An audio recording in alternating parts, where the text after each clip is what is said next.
Hey Groundhog, thank you for stopping by. I'm just gonna share the link to a couple more places and we're going to start the stream shortly.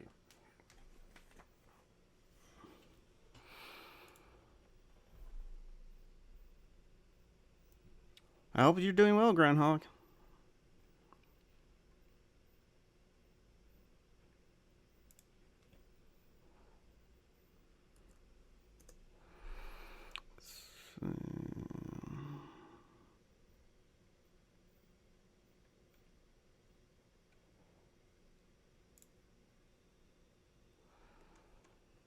Alright, transition over. Hello there. So, welcome back to the Summer Random Geek Twitch channel. Thank you for stopping by. Um, things are now. Oh, crap! It's okay. It's um okay. Well, OBS is now responding again, so it should be streaming again. Am I not? Tell me in the chat. Cause yeah, I'll my overdrive thing just okay. I'm still streaming again. I was looking at my tablet to make sure that's the case. Cause yeah, that's kind of part of the reason why I've been having difficulty streaming. I guess because for some reason parts of my computers just decide to nope, I'm overwhelmed. I'm out of here and just crash on me just like that. As you just saw, yeah. Um, the Overdrive app that I use to read EPUBs crashed. It could have been the internet, but I'm not sure how often that it is my actual PC, as it were. But things are working out, and so thank you for coming. And now we're going to. I see my rules just pop up. Cool. We're going to now continue reading the first chapter of Direct Action Iconography. I did read the introduction and the preface, and that's still on my Twitch channel for sure. But all of my VODs of me reading something, there's a car alarm outside. Hopefully you don't hear that. Maybe I should not have brought attention to it, so that way you can easily ignore it, and then probably think it was your car alarm outside or whatever. But hopefully that card doesn't become a feature of the pod today, the stream today. But the rest of my VODs of my reading streams are going to be on my YouTube channel, which the links should be in my about page and down. But there's the link there, and I'm going to also just provide, because I'm nice, provide you a link to what I'm reading, and you can get the links for yourself. Read it for yourself, either through the browser, PDF or EPUB, but I'm sure my audience members knows about the anarchist libraries, but in case you don't. So anyway, on to chapter 1. In the late David Graeber, may he rest in power, they talked about how the first couple of chapters are going to be like a diary, essentially, of the events that happened, of the direct action that he was a part of, or that he was privy to. He got accounts of people. So we're going to go now and continue. When the CLAC caravan came through, most of us in New York have been locked in a prolonged debate over whether we should be trying to get to Quebec at all. At the time, the New York Direct Action Network was concentrating its efforts on helping to organize a mass convergence of activists in Burlington to run for several days leading up to the action. There, everyone would hold a spokes council to decide what to do next. Gabezza, I think it's the Italian activist group, had largely been left to come up with action scenarios. The problem was that there was little reason to believe that several dozen known activists loaded down with gas masks, helmets, paddings, and chemical jumpsuits were going to be allowed across the border. Yeah, reading that was kind of interesting. It gets attention though. Um, That meant we either have to forego the gear or send it to Canada well in advance, neither of which, for various reasons, were particularly plausible alternative.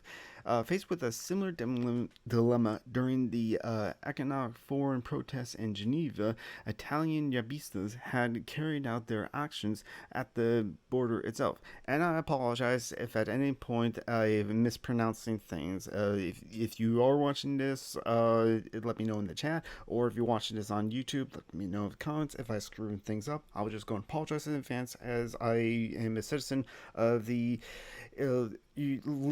imperialist corporations of white supremacy. That's my name for the United States of America. That, or United Corporations of Imperialism.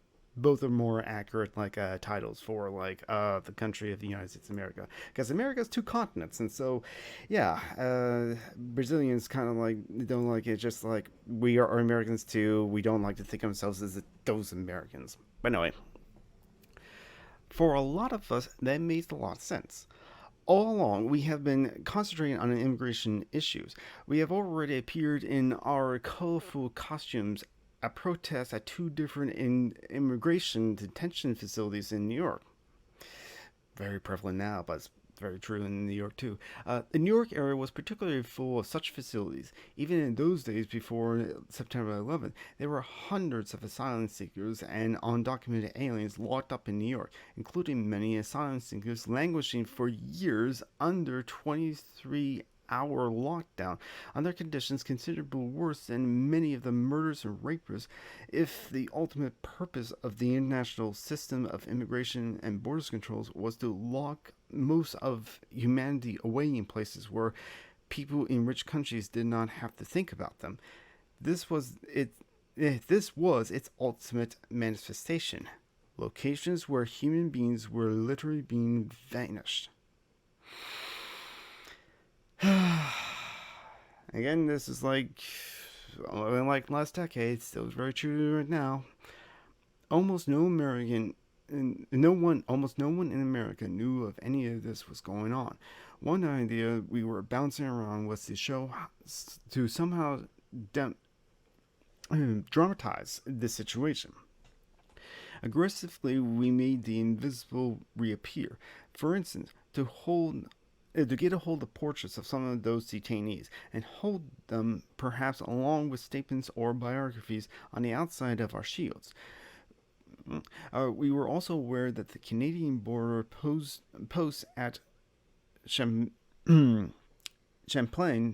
the one Americans normally pass through to travel to Quebec, was right next to a very large immigration detention facility of its own, and I bet it's for profit too, of course. We would demand our rights as global citizens to march information through the border. There was a small possibility we might even get through.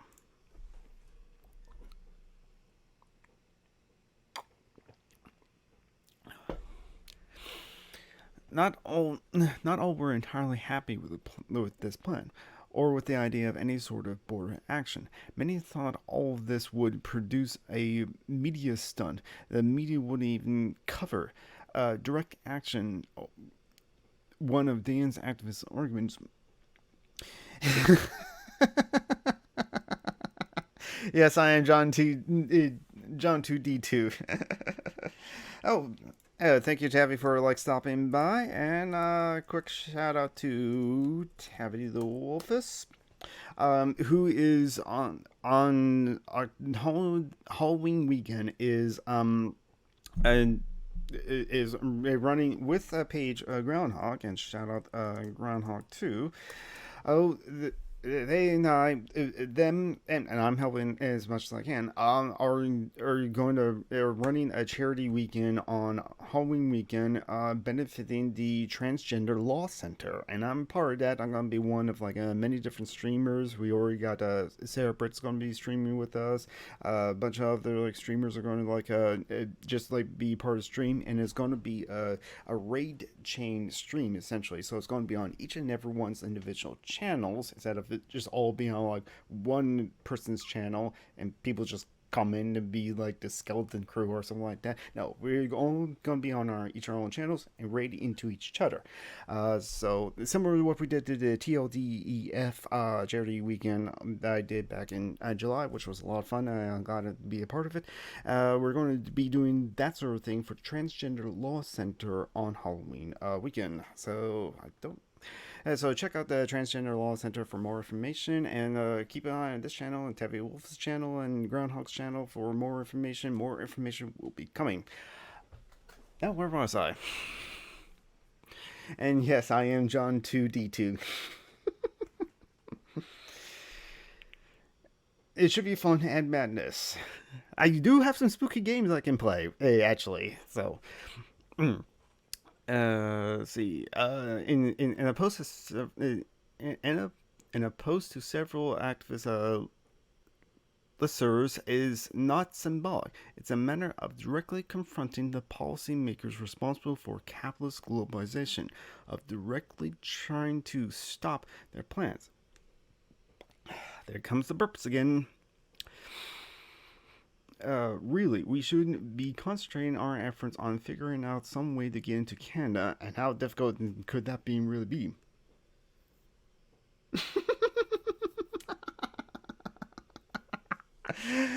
I mean, yeah, I guess. It's like, I only have my one experience, and wasn't it Tavi's and yours' idea, Paige? Anyway. I was following much of this debate online from New Haven, where I was teaching at Yale 3 days or 4 days a week. At the time, my activist schedule started with the weekly Yabistas meetings on Thursdays and ended with the Dan meetings at 6 p.m. on Sundays. Then I take the train up to Connecticut. It seems to me one way to get the readers a feeling for what an activist like this life would be to simply go through my notes, given some of the locations and the meetings I attended during the week following the CLAC caravan's visit.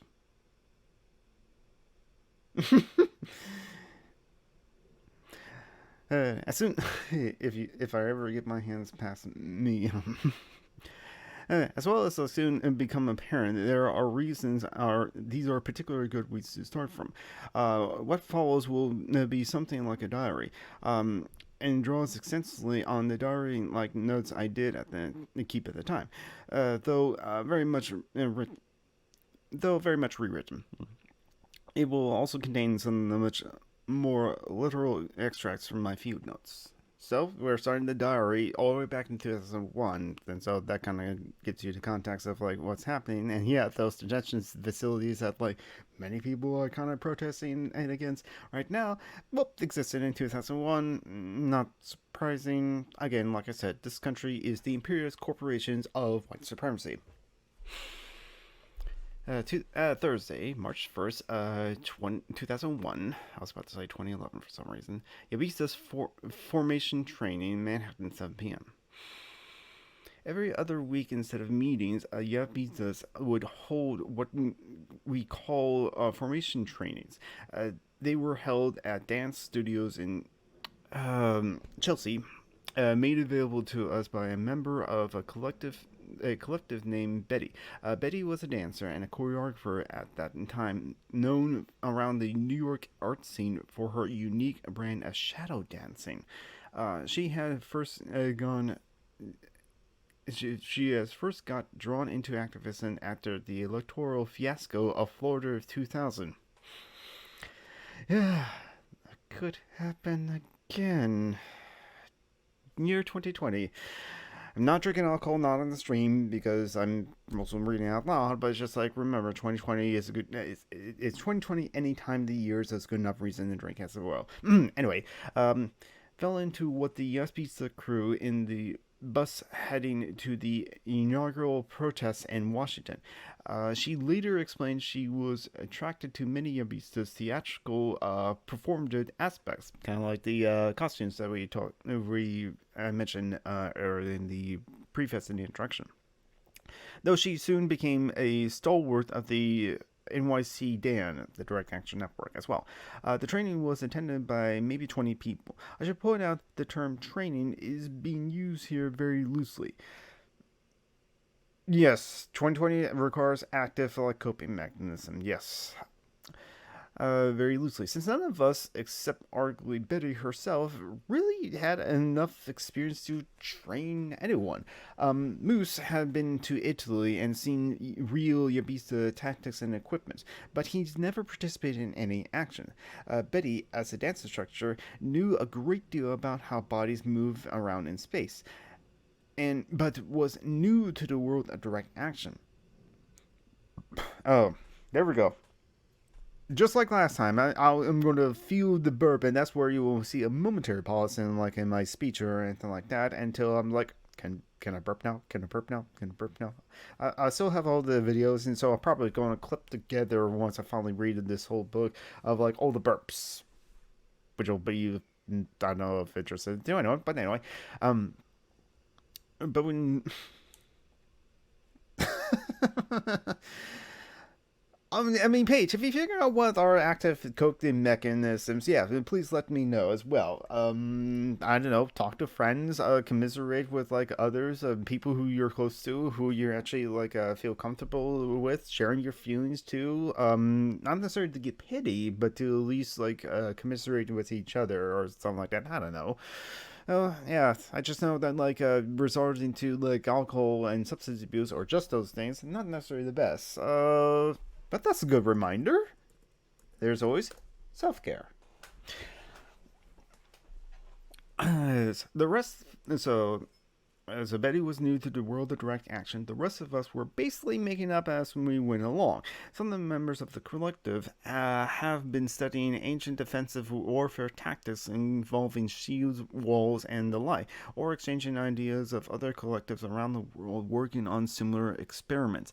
We kind of actually saw that in the Twitter and the social media kind of world, because when after the George Floyd protests, the George Floyd's lynching that sparked the protests that we're currently in right now, which is one of the largest racial protests in American history, actually. So you were participating in history if you participated in the BLM protests, as were. But people from Chile have shared tactics on how to diffuse tear gas to their comrades on Twitter, to those who are participating in the BLM protests in America, which just shows you that great global solidarity that we have when protesters from Chile are giving advice to they should probably turn off that notification thing, because that's my tablet giving me a notification of something. I will do that during my break. And yeah, so there's a bunch of solidarity there of people just from collectives from around the world doing that sort of thing. Leaf blowers, very valuable community defense. Oh, that's a good point, definitely. Especially when it's they're tear gassing neighborhoods, people where they live, as it were. Chemical warfare and tear gas is banned by Geneva Convention. Okay. One had recently found a pamphlet on shield tactics put together by an anarchist collective somewhere in the Midwest and posted it on our listservs, which was to have a unanticipated effect later on, since the listserv was, like many activist listservs, monitored by the police. Remember, regulation of 46A. But also secure communications for those who are actually doing that sort of thing, which I know nothing about. One sometime member had once been part of the Society for the Creative Anarcho-syndicalism, known and knew something about armor. Still, the question of who was training whom was always somewhat arbitrary. I can speak. No, my brain can't the sound for how to pronounce this word is not coming to me. Arbitrary. This should be helpful for me, I think. The role seemed to devolve mainly on the self-important. Not that anyone made much of a issue of it at that point because everything was so obviously all in good fun. Training were mainly just a chance to put on chemical suits and improvise paddings, don the shields we had began to put together from ash can shaped orange highway markers. The big plastic ones. If you cut them in half, they make two perfect 3-foot shields. And bash each other with padded sticks. It was also a chance to debut a new gear and toys. 2 weeks ago, someone had come with a box full of cheap Israeli gas masks that he acquired through a mail order house. This week, I brought a box of kazoos. We have been talking on and off about the possibility of creating a Yabisa kazoo section. Emily immediately starts serenading us with like her rendition of "I Fought the Law and the Law Won." Not necessarily the most inspiring tune to have chosen. Well, someone did a version called "I Fought the Law and I Won," but the music's the same.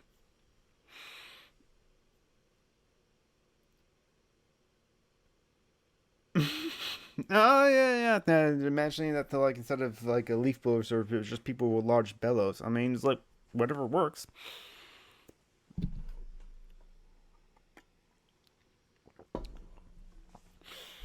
We had a long discussion about possibly large scale tactics. One idea that's been floating around forever has been that some kind of donut gun. The joke goes back to the days before the Republican National Convention in Philly in 2000, when a newspaper reported that the police commanders have been warning street cops not to accept any food protesters might offer to try to win them over to their side. Oh, kind of like that Pepsi in that one ad? No. Um, One affinity group found this so amusing that they actually proposed setting up a table completely covered in donuts with a sign saying, "Please join us. All of this can be yours." I appreciate the taunting though. But we all know about it, and yet it's kind of funny thinking about like this bit of a joke of inside joke about the donut gun when we have all known that like there's some people we concerned about their calcium deficiency, so we'll give them all milkshakes in a overarching arc, just like a good handful as a word, just like yeah. So you see, food tactics. Um, One affinity group found this so amusing that they actually proposed. Okay, yeah, I already read that part. The table never materialized, but a lot of the us and Yappistas felt that purely defensive tactics seemed just a bit limiting. If they're shooting plastic bullets and tear gas at you, you want to shoot something back. Just not anything that could possibly be constructed as harmful. Uh, Antifa, I hear, makes great vegan milkshakes. Even the conservatives love them. I mean, Nigel Farage stayed in his bus all day with all those people waiting outside his bus full of milkshakes. Yes, he still won his election with the new Brexit party, though. But, well. It's still terrible, though. But, yeah, it's what it is. Something ridiculous, absurd, but which nonetheless implies that if this were a battle, we'd be given as good as we got. Donuts did not seem the most obvious choice of projectiles. We puzzled over other possibilities for how to deliver them. Would it be a catapult, echoing the ancient medieval theme, or more of a slingshot type arrangement? Well, slingshots are actually kind of like serious hunting weapons, so it's just like, even though they're dense and menace, kind of like a simple, harmless toys, now they can do damage. Someone had dumpster dive a gigantic tube and some kind of huge rubber band and brought it to the formation training, but we all concluded that we had to consult with someone who actually knew something about engineering. Anyway, the training was the fun part. Afterwards, we had a brief formal meeting, and that was always something of a letdown. it was not only because we first got all sweaty and exhilarated and then had to like sit down on the ground for an hour and talk. It was also because 2 or 3 people tend to do all the talking.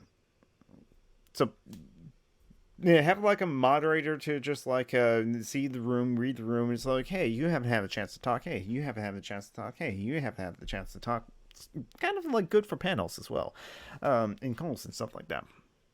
From the start, Yabista's meetings mostly consist of a prolonged conversation between 3 activists, Moose, who was in his 20s, and a slightly older married couple named Smokey and Flamma. Some had specific roles. Laura and I, for instance, constituted the propaganda and media group, but mostly the rest of us were relegated to throwing in occasional comments or questions. All this was partly due to the group's unusual makeup. That's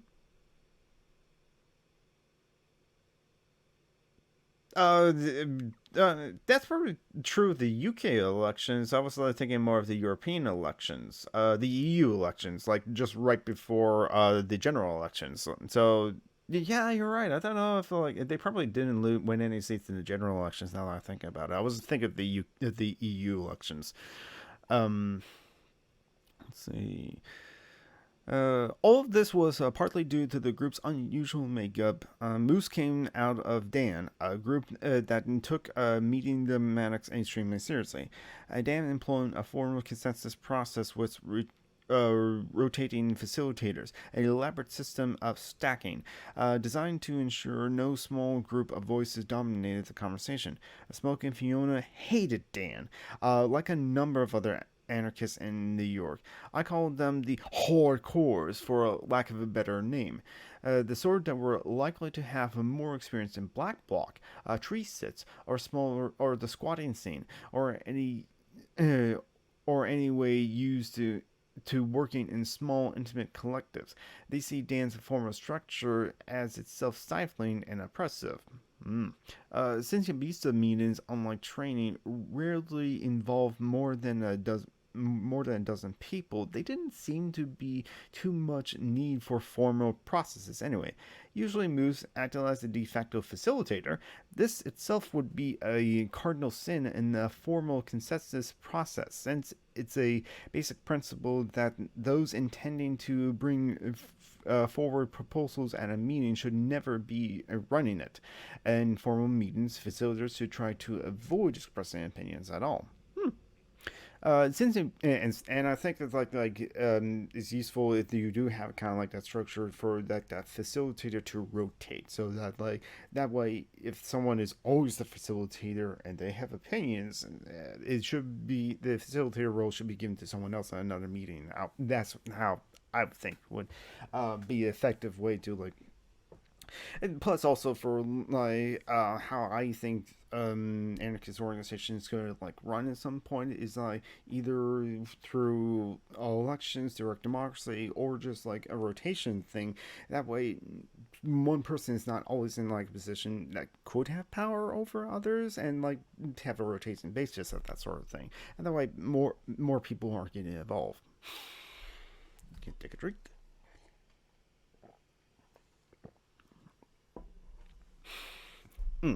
Since Yabista had been originally Moose's idea, he normally did bring the most of the proposal. At the time, though, none of us saw this as much of a problem, though it did make meetings rather tiresome. The reason we didn't see it as a problem was because New York Yabistas was a new group. It's not unusual for a new activist group to emerge from one person's vision, and for the first few months, for 1 or 2 people to do almost all the coordinating work. Still, this cannot last forever. If the group is to become a real sustainable collective, there inevitably comes a point where the other members take ownership. Participants start asking, why is it always the same person leading the meetings? Why is it why is that's my topic again? Why is always the facilitators are always the one presenting all the proposals? As I just mentioned, there falls a kind of peasant insurrection, and if the collective doesn't dissolve into bitter recurrent recriminate. My brain is trying to figure out how is that pronounced, and yet it's trying that buffering. Um, Bitter recommendations. It becomes a genuine democratic group. In Yabista, this was an open question because somehow unusual. There was two forces of imaginative energy, Moose on one side and Smokey and Fiona on the other. One might think of them as different tendencies, perhaps. The dance types versus the hardcores. And we got a note here. Just clicking all the way there. Probably I missed a couple of these, but oh well. Through reality, is always more complicated. Though reality is always more complicated. For instance, there was always a fair number of people who first got involved. Going at that's annoying. For some reason, yeah, there's like my program cut off a bit. So lost my place. Here we go. And going back to the notes. Still can't see it.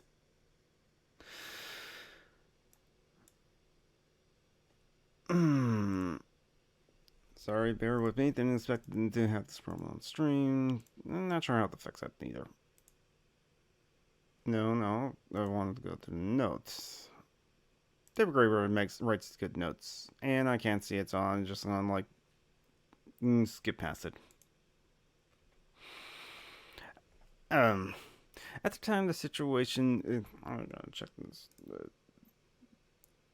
Okay, things are. I'm looking back at my screen in the preview in OBS, and it seems fine. Yeah, it's just like the event list is kind of like a bit covered up, but I haven't have a alert or anything like that, so I think it'll be fine. I can always fix in the break too. Never go. At the time, the situation facilitated me because I couldn't find any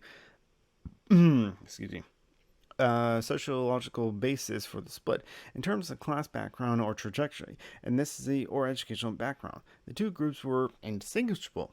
It was purely a difference in philosophy. The question is, of course, what would happen when the peasants' insurrection actually arrived? In recent weeks, at least, meetings had started to become more interesting. 2 weeks earlier, Mac, one of the Canadians in New York, Dan, had come to the training to urge us to consider an alternative to Champagne, a border action at Cornwall on the bridge in the middle of the Auschwitz Mohawk Reservation. Mark was in contact with an old friend, a member of the Mohawk Warriors Society on the Canada side, who was very enthusiastic about using the FTAA mobilization to make an issue of the fact that the U.S.-Canadian border ran down the middle of Mohawk lands. Remember, people were on other people's lands. Despite the fact that both the U.S. and Canadian recognized their territory as sovereignty by treaty, local people had to pass through an international border and submit themselves to customs, just if it's relatives on the other side.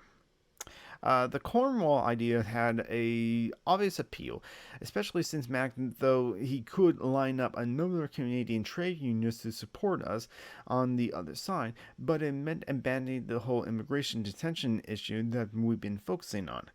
It also seems just a little too good to be true. At the first meeting, we conceded to stick with Champagne. The next day, several people thought better of it and decided over to the listserv to propone a decision until the next meeting. The final decision had been to investigate further, so today's meeting was largely devoted to putting together a group of volunteers to go up to Cornwall over the weekend and check things out. Sorry. No. I got a call for some reason. Probably should actually put this on Do Not Disturb. Professional Twitch streamer. Come on. Okay, okay.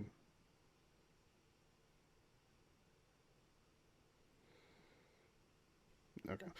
Hey, I forgot the pattern for like a second. Right, there we go. Sorry about that. Where was I?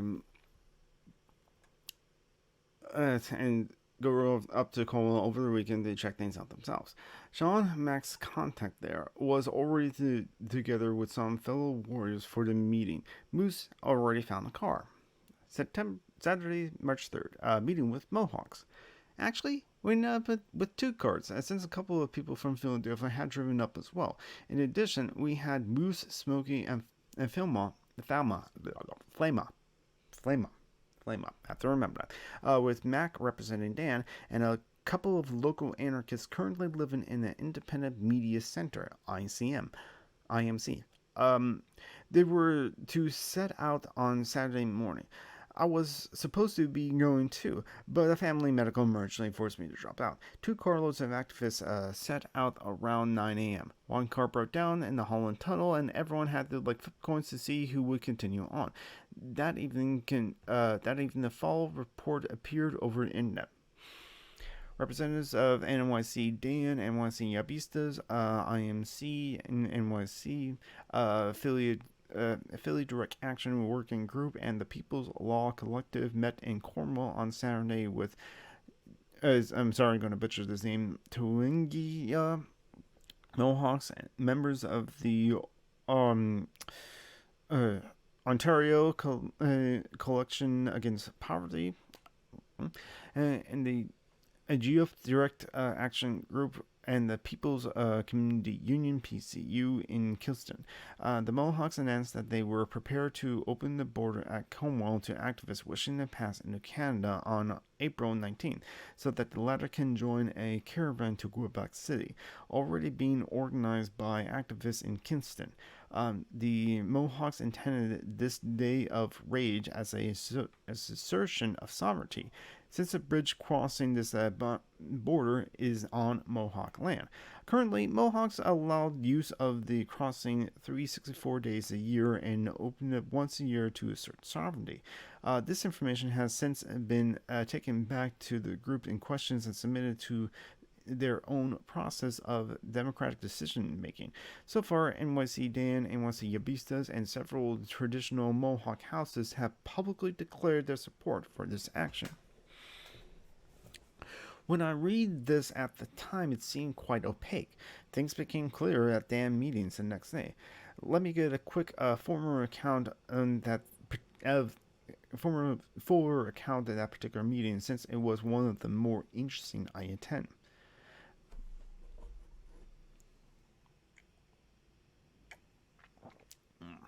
How long have I been streaming?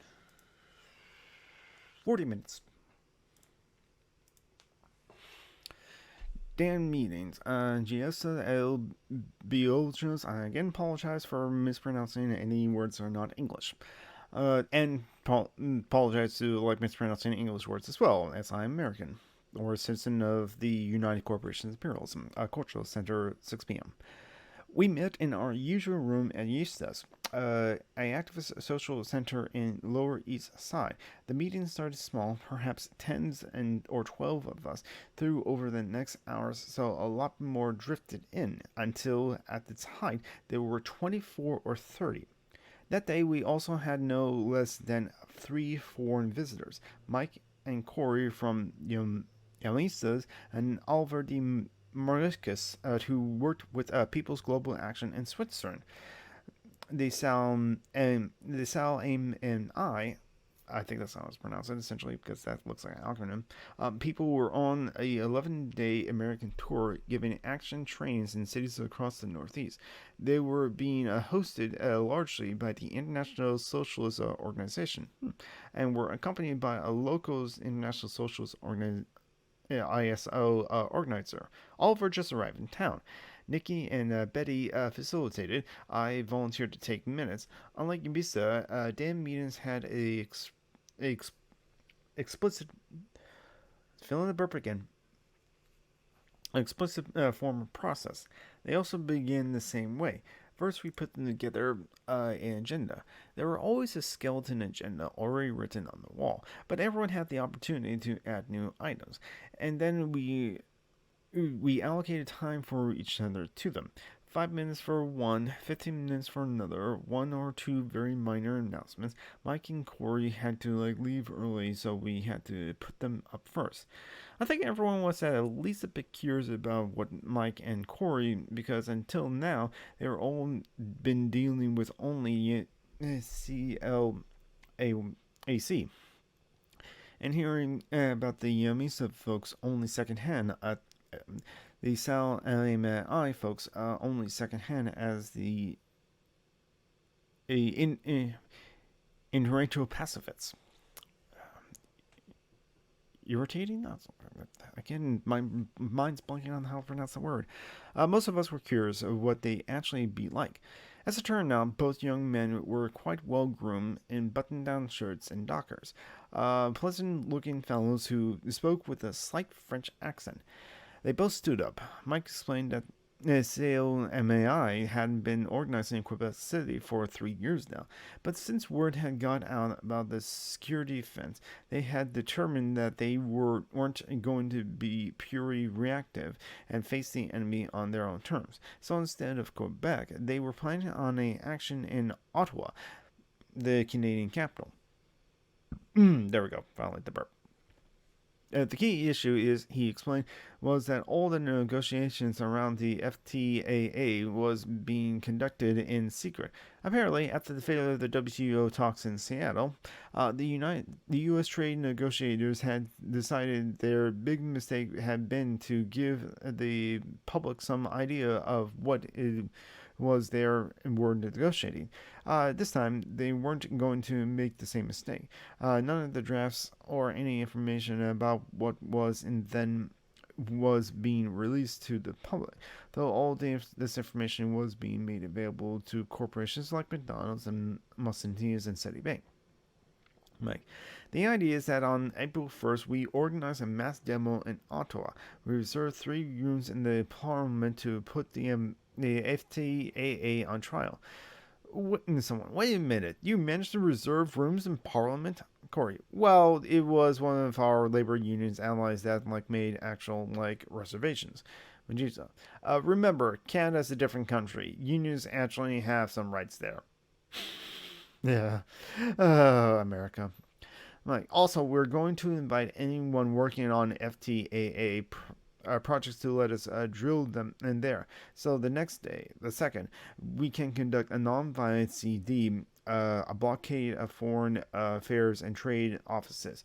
We're going to do what we call a search and seizure action. And go in search of texts. We announce we're going to do this if they don't release the text by March 20th. Of course, in order to pull it off, we need lots of help to raise media awareness.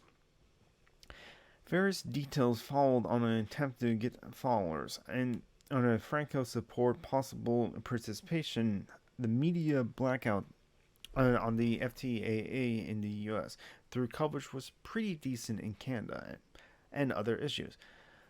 Majis, I don't know how to pronounce that name, asked for the diversity of tactics.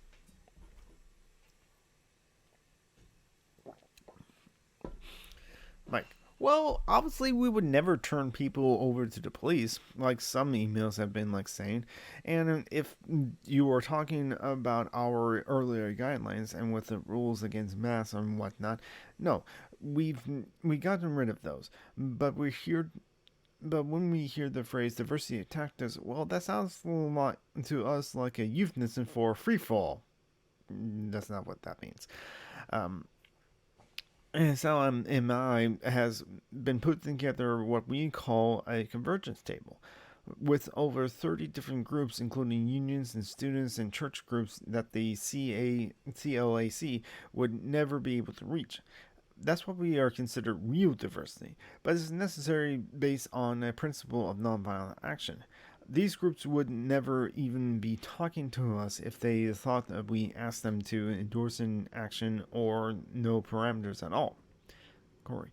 Hey, as for CLAC, Sure, there are leadership issues and alpha male issues, but we're trying to pull together. Our creative action training is meant for both sides, and we hope that when the action finally happens, we won't have two different like spokes councils. If we can at least agree on the Molotov cocktails, freedom potions, we can have a single spokes council. Otherwise, well, we're just playing to fraction one of the 1% of the movement, in my own opinion. Mike, I'll leave. I'll leave my email. Corey, tomorrow we're having a training at NYU at 7 p.m. Help spread the word. Brooke. Actually, I should probably point out that Dan represents the diversity of opinions, and our continental Dan principles are actually sort of vague on the non-violence issue. I think intentionally so. The exact words in Dan is call for non-violent civil disobedience and direct action. So we support both. LA Dan is particularly strictly non-violent. CLAC is trying to get on the AC Dan call, and would be good for you guys to also hook into that too. Mike, these are not easy questions, but I think it'll all work out. And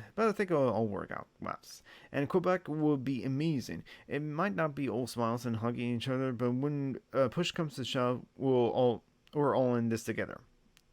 Zoe, how long will it be before the barbed wire fences goes up? Mike, well, most of the concrete was already laid down before the ground froze, but that was just the base. Apparently, it will be about 4 kilometers around. That's a 2.5 mile perimeter surrounding a section of the city where 25,000 residents. They're all going to be receiving special cards, which will authorize them to move in and out. They've been some sort of effort to encourage people to refuse, or even better. This was my suggestion. Burn them. SPE. What about people who worked in there? Mike, I'm not sure how they're handling that. Presumably they'll be getting some kind of like ID too. I have a question. CLAC and CASA, Comunidades, I'm not going to pronounce that, are explicitly anti-capitalist. What about Sal and I? Mike, well, yes, I think you could say that we are. Myself, personally, I do not like to use the word capitalism because it turns some people off. We've taken a common ground approach, but in order to promote a radical alternative version, right now we have a committee working on mapping some of that out. Certainly, you can assume all the basics. We're anti-capitalist, anti-patriarchal, anti-homophobia. Hopefully that they're also including anti-racism and something like that, and against colonialism and imperialism and all that. But yeah. And Corey, you have to understand this is going to be one of the largest security actions in history. We decided early on that a Seattle-like style shutdown is highly improbable. We're not going to stop the summit from happening. So the question is, when it comes to the wall, was how can we come up with a model for what might be considered a win? What would give us the right to declare victory? People are working on it. One women's group sent out a call to weave images and slogans of resistance into the fence itself. This would be powerful for the media, but wouldn't please everyone, certainly. So then what? Target the airports, do a blockade, close off the gates, and piss off all the residents? This is why we're calling for a strategic spokesperson to make our tactics square with our strategic aims. What's really important is how our actions affect the public, what they'll do in terms of constructing long-term alliances. All of the remarks in a soft, very dignified voice that we all sound very similar to what happened in Davos during the World Economic Forum protests the month before. The police overreacted and we were stopping people miles away from the actual meetings. The repression was brutal. They were sending police out into the fields to gather cow shit to mix it in with water in their water cannons. That backfired, caused a huge public backlash, and complete victory for us. By the end, when there was a little riot in Geneva, they set fire on several banks. Polls actually showed the public were still more supportive of the protesters than the government. And this is in Switzerland. The Sal AMI folks were skeptical. You can try to go through the wall if you like, said Mike, but you have to bear in mind that there's going to be 8,000 cops, 500 Darth Vaders, as you have to outrun.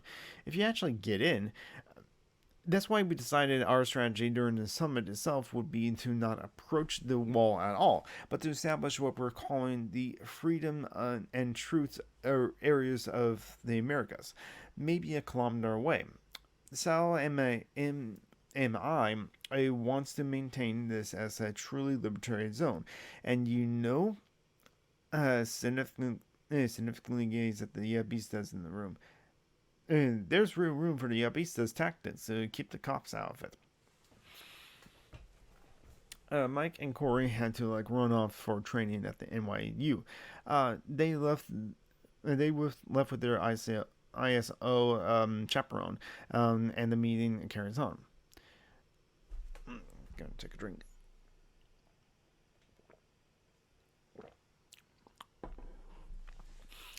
Next up is Lisa reports back from the Mohawk trip, which she says went very well indeed. 7 or 8 people who made to Coral had to meet not only with the members of the Mohawk Warrior Society, but also members of the Kingston Labor Council on the Canadian side, along with a couple of guys from the Quote who were calling the Quote Action Network. The Mohawks pledged to open the borders to demonstrate their control over the land in Alaska. Sean, their main spokesperson, was framing the action as a day of rage over the division of their land and both governments, trampling of treaty rights. The warriors were hitting at the very militant tactics, talking of opening the bridge by any means necessary.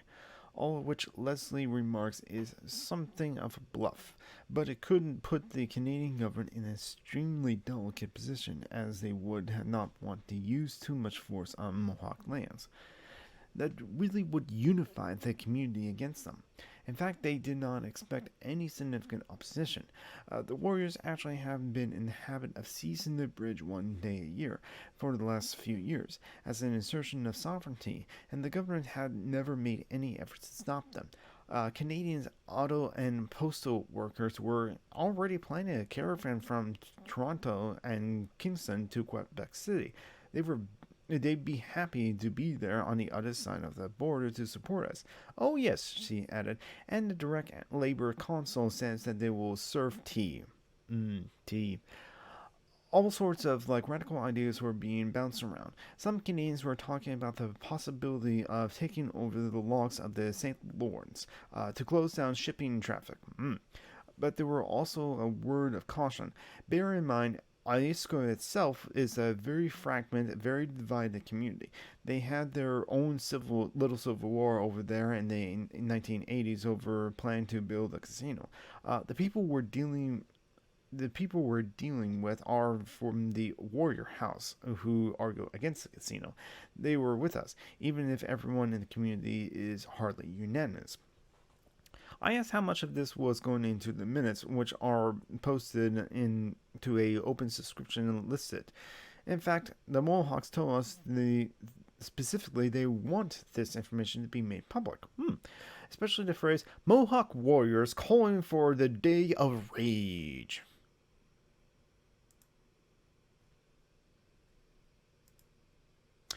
Been streaming about 56 minutes, so I'm gonna just take a quick break to replenish my drink. It's not finished though, but can top it off, and so I'm going to take a little, like, a short break. Let's get the scene already. There we go. Transition over to, like, be right back. So I'm going to be, like, going for, like, a minute or two. This is going to be a good opportunity for everyone in my audience to, like, get up and take a stretch and practice some self-care, take your medicines, get some snacks if you want, and use the facilities, and I will do so myself and be right back. So hold on.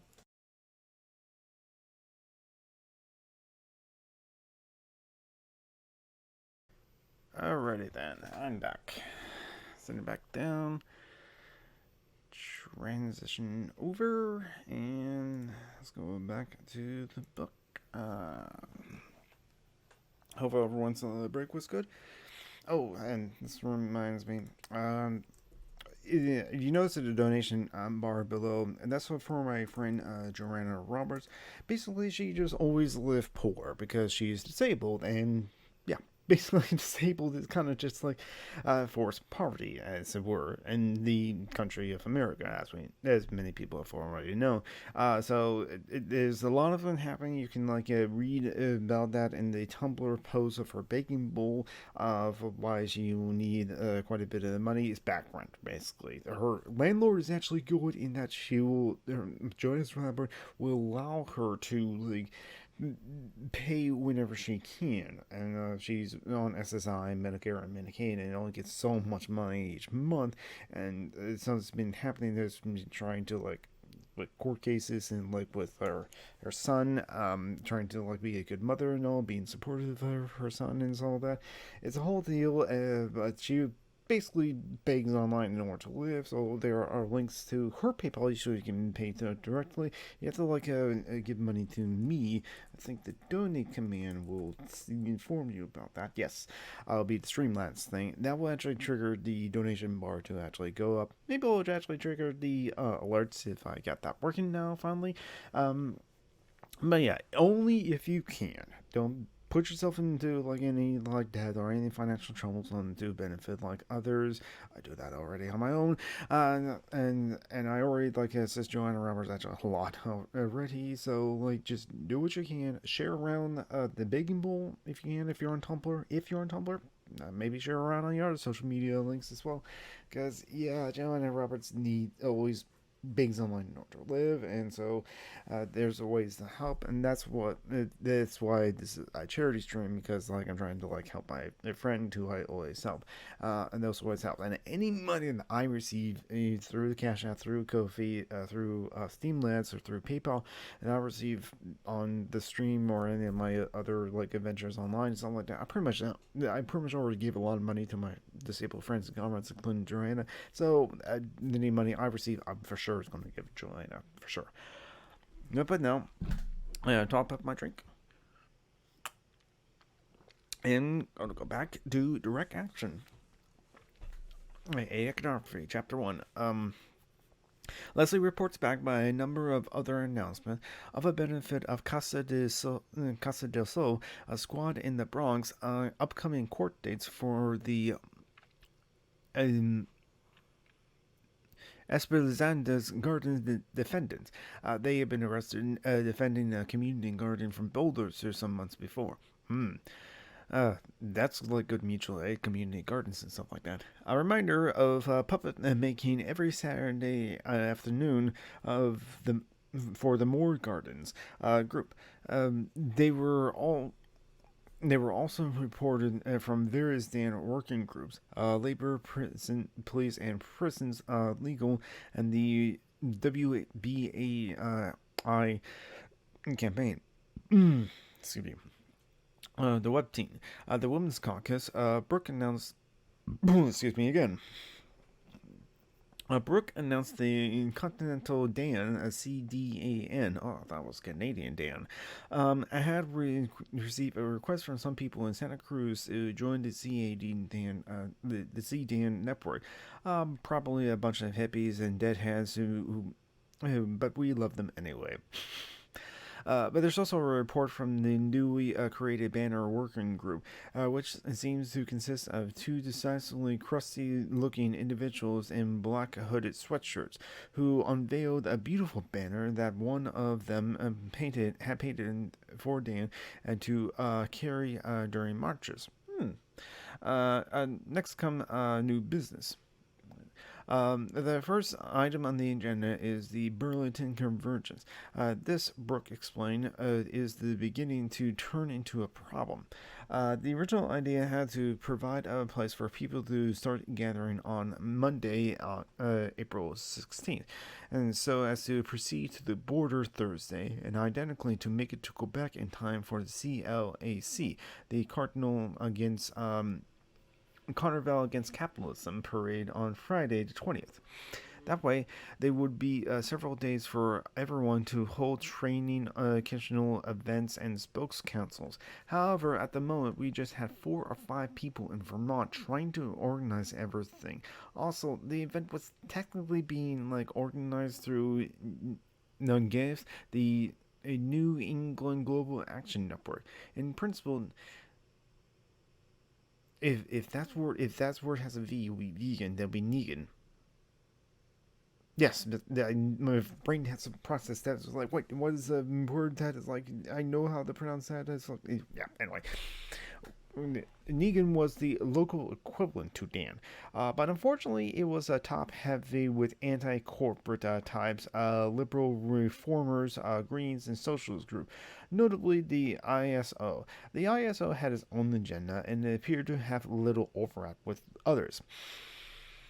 Some background is required. The ISO is one of the few numerous Trotskyist sects that were founded and split from one another over the course of the 1960s and 1970s that have managed to survive and even expanded in the intervening years. It has done so because, unlike the others, the ICO did not concentrate in its recruiting and efforts in factories but on college campuses. In 2001, the ICO was in many ways the anarchist nemesis, particularly Dan's. This was in part because they were trying to do similar things by radically different methods. Both were revolutionary anti-capitalists. Both believe in working within a broad coalition and trying to encourage them in more radical directions. The problem was that for the ICO, this was a very long-term process, and in the meantime, they were mainly interested in numbers. They were always, yeah, man, it's just like, it goes to show, and my audience members can agree, that, yeah, if you have a large group of leftists together, they're always going to disagree about something. Even amongst anarchists, we'll just disagree on something. They were always trying to put together the broadest coalition possible, which meant wooing the leadership of unions and mainstream NGOs, who would in turn almost inevitably want guarantees against violence, or often against direct action of any kind. People, direct action, get the goods. But yeah, these large NGOs and all these other things are probably just there's a bunch of reformers and yeah, this kind of thing, and that's what the ICO is trying to woo over. So I can understand why Dan and other anarchist groups can have their tensions with that sort of thing. For the anarchist perspective, this was trying to put an army of 100,000 people in the field, but only on condition that none of them do actually anything. Yeah.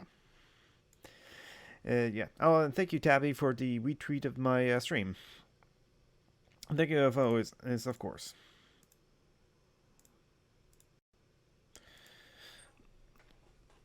Yes. It would not have been nearly so annoying if the ICO weren't simply opposed to direct action. Then one could just ignore them. Their members attend council meetings and often took part in actions themselves. Hence, they were the ones at the spokes, always trying to talk to everyone into ratcheting things down, turning a plan for militia direct action into an act of strictly non-violent civil disobedience. no, I'm not opposed to civil disobedience or nonviolent civil disobedience, diversity of tactics, because there's sort of, because while I love a good freedom potion and like that sort of thing is gets romanticized of like the battling out in the Battle of Seattle, something like that.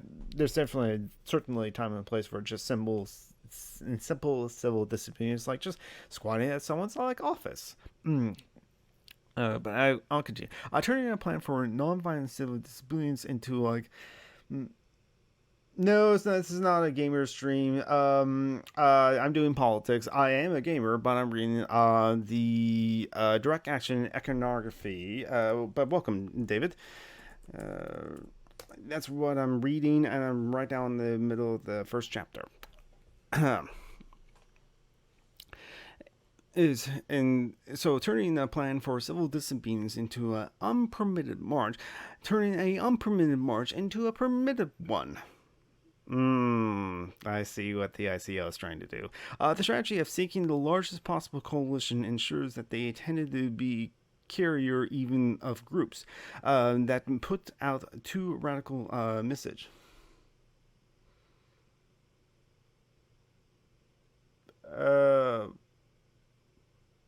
Okay. It's okay. Gonna ignore that. Please, like, make the topic at least tangentially related to like what's reading.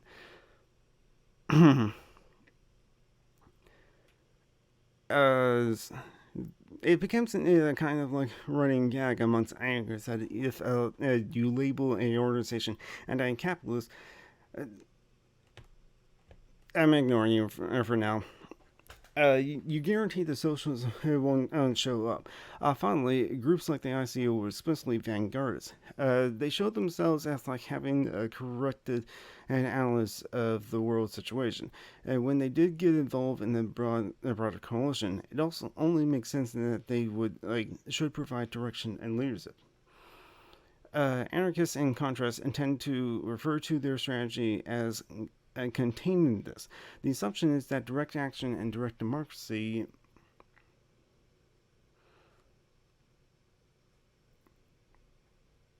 let's see. Gotta remove this.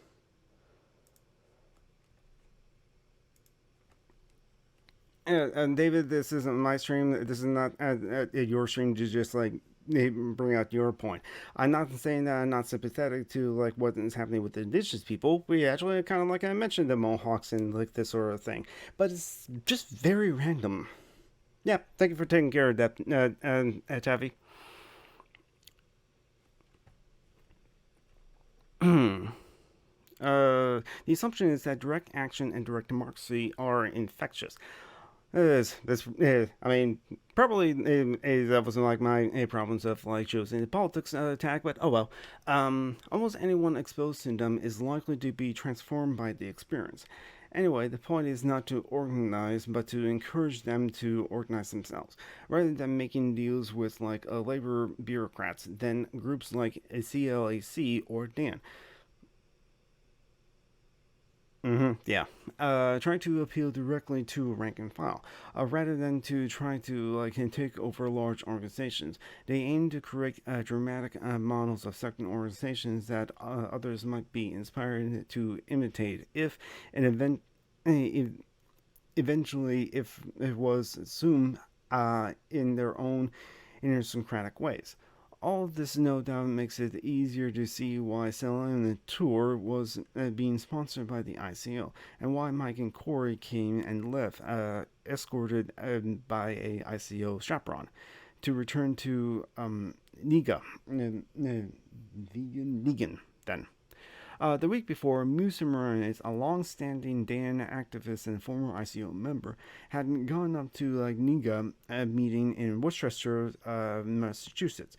Neither were at like the Dan meeting today.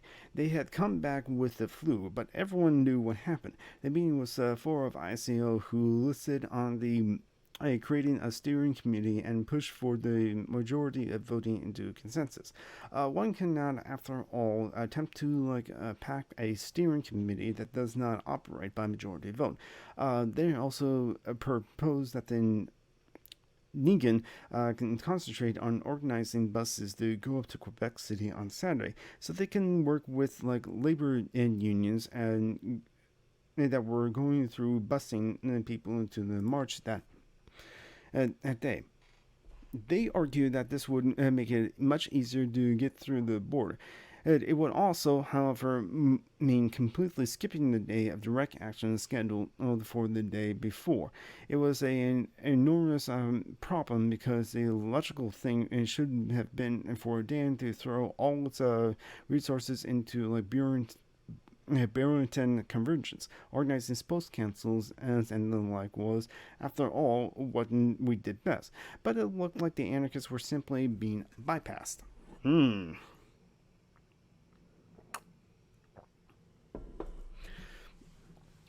Brooke, I have a lot of names of peoples up there in Bremerton, but I hope that I don't insult anyone by saying this, but Bremerton used to have a direct action group, but it was overrun by ICOs and socialist types.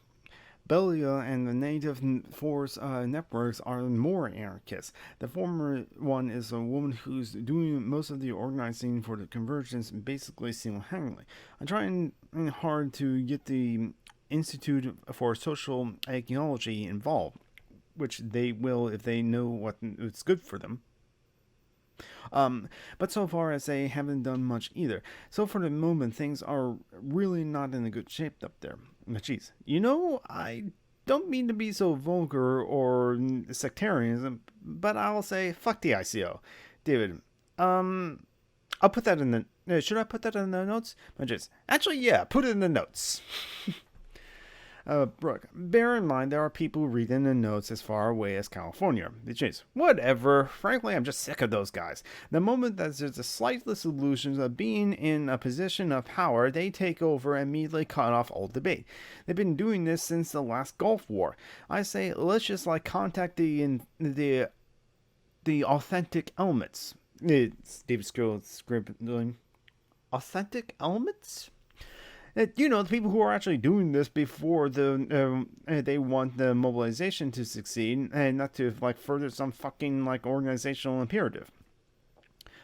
Majid, a former member of the Iranian Communist Party, which he explained to us was largely Kurdish, now active in Dan Labor, had, since becoming an anarchist, become unusually impatient with vanguardism. Almost sounds like me in some cards. After renewing our determination to help with authentic elements in Burlington, we talked a little about the next scheduled weekly meeting. As it happens, this fall at the same time as the critical resistance protest at the Horizon Center, a juvenile detention center in Midtown. Someone suggests, why don't we all go to a rally, and if there's any urgent business that needs to be discussed, we can do it on the subway platform where everyone is supposed to be assembling anyway. Everyone agrees, though Brooke is careful to insist we post it to the list immediately and promptly.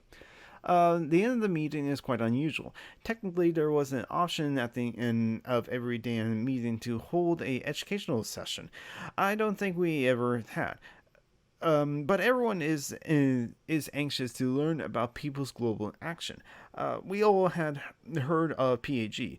In fact, Dan was in a certain sense a model on it. But a few of us, except for Leslie, who has been studying PAG as a grad student in Columbia, had really knew that most about, aside from the fact that the global network created by the Zapatistas then put a call for simultaneous global days of action, and most famously had originally come up with the idea of global day of action against the WTO meetings in Seattle. So we have asked Oliver, or Oliver, as he insisted on calling himself, to give us a little background. Oliver is a man who looks to be in his 50s or early 60s, a very aristocratic European-looking fellow with a truly extraordinary nose. We rather are surprised to learn he's actually American, a 1960s refugee who fled the country over Vietnam and have been living in Geneva ever since. Educational session, Oliver. Hello, my name is Oliver Demarcus. I'm from Geneva. I've been living there since I left the United States in 1968. I've been with PGA since it started in 1998. Before that, I'm working with the Zapatista movements. Brooke. We really like to hear more about the history.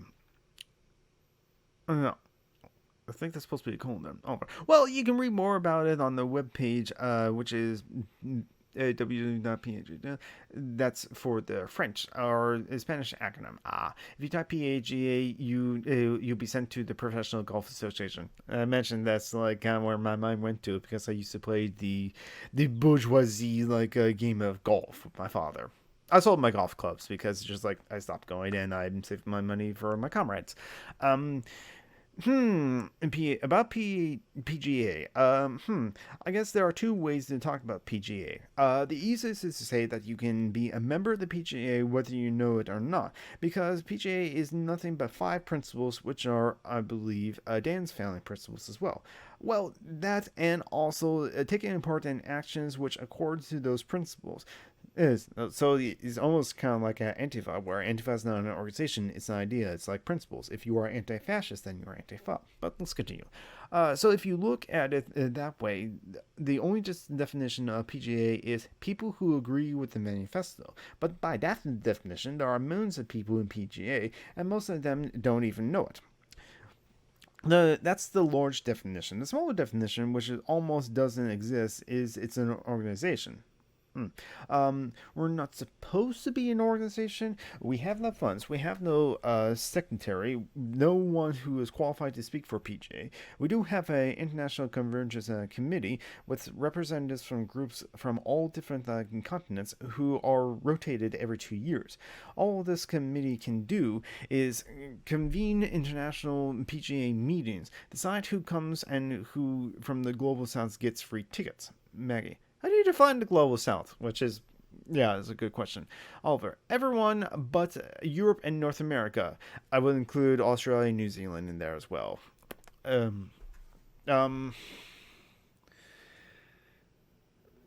The Global South kind of has replaced third world countries, third world nations, which I would also, which I don't like the term third world because that was more of an old a Cold War kind of distinction. Poor nations, I guess, will be the good way to say it. I always identify as Global South as being Central and Latin America, which got pillaged by the United States and other countries throughout the generations and decades since at least definitely since the Second World War, but since the last century or so.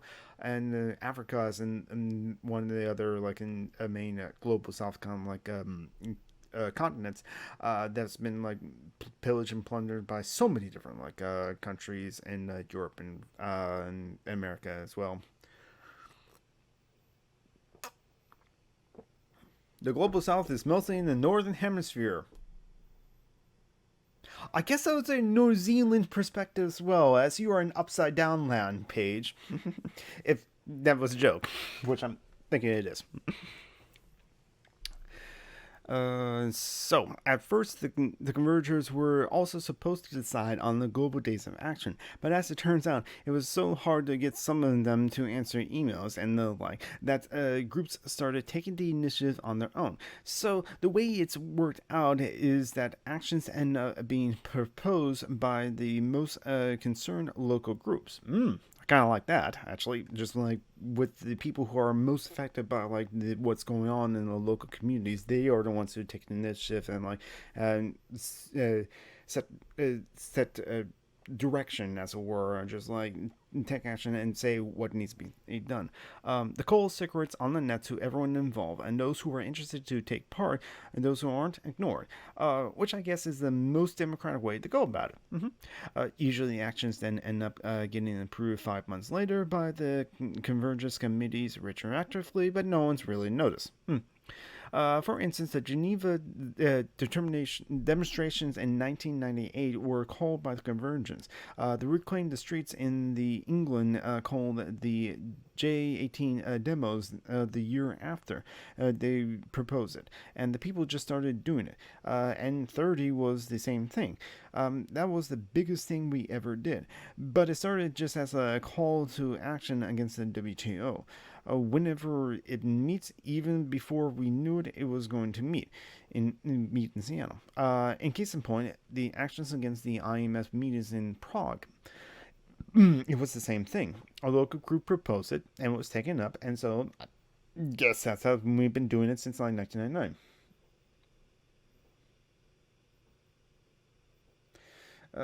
Most of the people that live in the Northern Hemisphere, over 2/3 of all land in the Northern Hemisphere.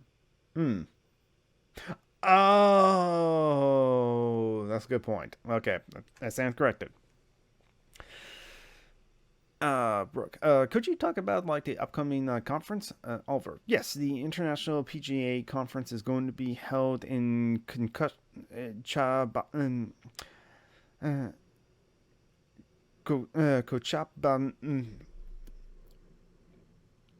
Cochabamba, Bamba, from the 17th to the 24th of September. And oh, thank you for following the. Okay.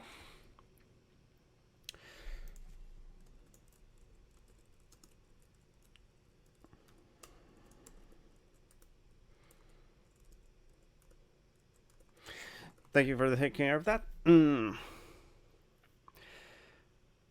didn't. There wasn't an alert for that. Again, I don't know my alerts. I got it. I thought I had my alerts. I don't know. Oh well.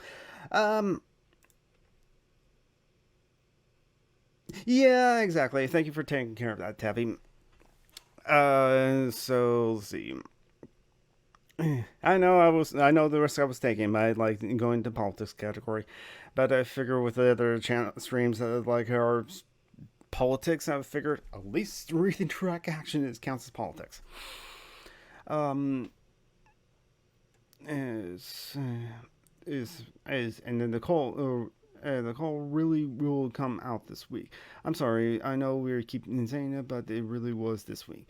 We're aiming for 200 delegates, of whom 70% have to be from the South or East, 60 from like Western Europe and North Africa, and the rest from the global South. The most sizable contingent will be from Latin America. Yeah. Right now, the epicenter for resistance to globalization is the Andes. That's the vital spot, which is why we're holding it in Bolivia to begin with. Bolivia I think Bolivia is having the elections like really soon now, and so I'm curious about what's happening to like Bolivia. Well, obviously, of course, but that's the city where they were. There was the large campaign against Betchis when they tried to privatize the water system, which was spearheaded by PGA affiliated groups. But we're really hoping that they won't be a coup before it happens. Well, thankfully for them, there wasn't a coup. The coup just came later. There was also the 1971 coup. That's always a risk with whatever's going on in Latin America. And Stuart, if they did have a coup, it could hardly make the government any worse. Oliver, but if the hosts were all in hiding, it will make it very difficult to organize. Also, we're trying to start a more decentralized funding system, in which is critical for getting tickets to the delegates from the South, because airfare is just hugely expensive. At the Convergence meeting in Prague in December, we decided we couldn't keep getting money from foundations, because the most effective we become, the fewer foundations will want to give us money. Imagine how that works. Let's see. And what is the money actually used for, Oliver? Just for the one thing, to fly delegates into meetings. Some discussion follows of Dan's potential involvement in the Justice meeting. We decided we should really put the PGA manifesto on our webpage. Okay. That would actually be useful, as the one of the functions of the conference is to amend the manifesto. For instance, European delegates will want to make sure that something about climate change is put in there, as it didn't seem to as obvious pressing when we first wrote the thing in 1998. You know what? Actually, I'm going to just go back and type in the website into the live chat for anyone to want to see. Read about the APGA if that link works, and let me know if it doesn't, and we can update it later on. But now I'm kind of curious about it. I gotta code it open up in their browser and take a look at it myself, but I'll do that later. Can you tell us a little bit about how it all started? Well, PGA was very definitely first conceived as part of the Zapatista movements. Okay, I liked them already. You can sort of say it was founded during the second intercollected Zapatista in Cienfuegos in Spain in 1997. That was when groups that have become the backbone of PGA first met. The European anarchists, the Brazilian landless peasants movements, and actually probably the most important group of them all, the KRRS. That's the Karnataka State Farmers Association, which is the Grandhenna's socialist peasants movements in India, which has something like 10 million members. They first became famous for their Kremet Manifesto campaign in the mid-1990s, where they're systematically burn genetically modified crops. Last year, KRRS mobilized 51,000 people in the bullocks carts who tried to seize the port of Bombay, and from them, that was really just a medium-sized action. In May 1998, they turned 280,000 people from the mass anti-WTO demo. And that was probably their biggest, but they work on a colossal scale. Natalie, you should really have all of this history stuff on the webpage. Oliver, I know, we should. We probably have the corniest website in existence. It was probably the first anti-globalization page, but the design is horrendous. Stuart. Yeah, you can talk about proposals emerging from local groups by local groups. You just mean any group that endorses the principles? Well, another aspect of this a non-organizational status is that there's no form of membership. Anyone can just propose something. So in theory, we could too? Oh, absolutely. Why not? Back to the history. PGA had its meetings in Spain in 1998. And at that first meeting, there was a lot of anarchists from England, people from Reclaim the Streets in London, active in the anti-roads and movements, who had no idea similar things were happening on the continent and vice versa. They met the squatters in Italy and Germany, and ideas started to spread. None of us on the continent, for instance, had ever heard of the idea of a British-style illegal street party. A month later, we were organizing one in Geneva, and it was wonderful. Before long, people were organizing them everywhere. Someone came up with the theory that the result was a kind of a global brain. The interconnections of communications are such that you can imagine people not just communicating, but acting, and acting damn effectively without leadership. A secretary without even formal information channels. It's a little like ants meeting on an anthill, all weaving their antennas at each other, and information just gets around, even though there's no chain of command or even hierarchical information structure. I mean, hell, the Paris Commune seems to just function just quite well. The only reason why it just didn't last more than just 2 months, it got crushed. This is what my friend and co-host Little co-host of Social Justice Achlemy, always says about I believe that's the command. No, that's not command. I believe is then this. Yes, there we go. Social Justice Achlemy. We just did a show yesterday. We do it every Saturday at like 2 p.m. Eastern. That would be like, it's currently 6 p.m. UTC, or 7, it will be eventually 7 p.m. UTC because, we change our times all the time. But like, we're also going to be falling back soon. On November 1st, the weekend of the charity weekend. That'll be fun. But later on it says that anarchism is human beings' like natural state. We can function without a hierarchical structure. We can function without like the leadership, a mayor or people in charge on top of us, a president, a king, a boss, or anything like that. We can function well without that, just working together, just being open and communicating, just like with consensus decision making. We can do that. I'm gonna like turn on the light. So hold on.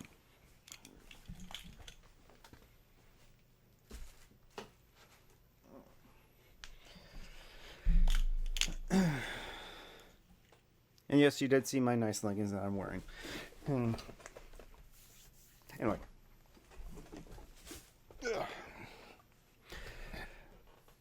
So anarchism is a natural state, which is why I'm an anarchist and in favor of anarchism.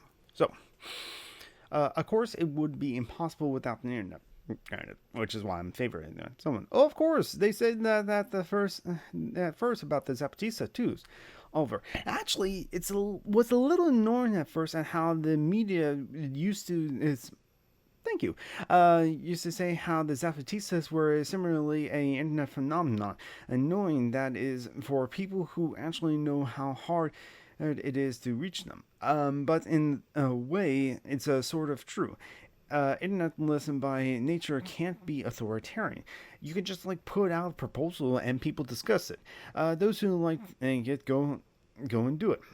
If it's not that good of a proposal, people will do it less. The one thing you absolutely can't do over the internet is vote. Excuse me. Sorry, all this sounds so much like Dan. Oliver, when I arrived in Seattle for the WTO actions, I didn't even know what Dan was. And then I pick up a Dan leaflet, and there was the PGA principles and the pictures of Geneva actions inside, and I said, oh, it's just the PGA. That happens to me all the time. I met someone from PGA Korea last week, and it was, really? That exists? In Prague, it was like 2 busloads of Turks who showed up, and it turned out that they all was a 5-city PGA network in Turkey. They downloaded our principles from the webpage and were going around showing films of Seattle. None of us had the slightest idea until we actually met them. It kept happening all the time. Of course, none of that in the media, the information. Now that's not that there's in the media, the information gets back to us more than it used to. When the net freaks first explained the idea of simultaneous demos to us, we used it to try to coordinate it by sending everyone emails to Geneva. It didn't work, but now we outsource it to like indie media, as it were. So during the actions in Prague, we had 250 simultaneous demos around the world, of which 70 were reported to on indie media, and that in turn changes our like relations to corporate media. Basically, we don't even need anyone anymore. A few days ago, we had an action in Geneva where we occupied the. Hey, Nasneko, hello. Thank you for dropping by, and Nasaneko is a friend of like all of ours in the chat because we have Paige and we have like Tabby the Wolfus in there, and Nasaneko was playing like a Danger Cruise, and I hope everything is going well, Nasaneko. I know that you like wanted to like stream the like last night, but things happen, your body was but hope things are going well, and it's going fine actually. Like I'm doing the risky thing of like streaming on the political channel before I did it on just chatting, and so yeah, a couple of interesting people showed up, but Taffy and Paige are here to moderate the chat, and thank you to Taffy and Paige for moderating the chat and making sure that like things that are happening in chat are not distracting me from like what I'm doing. But conversation is good and pleasant, and it's a good environment and all. And so yeah, and I'm enjoying reading direct action and iconography as we're in diary section of the first chapter. Oh, well, the first couple of chapters, so it's going to be diaries, and we're going through David Graeber's diaries of kind of like events that happen, and we're learning about like various different like meetings. And in this particular meeting, one of the meeting participants, Oliver, is like, it's raining. That's some people actually like the rain, but I can understand how like when it rains, it affects people's bodies in many different ways.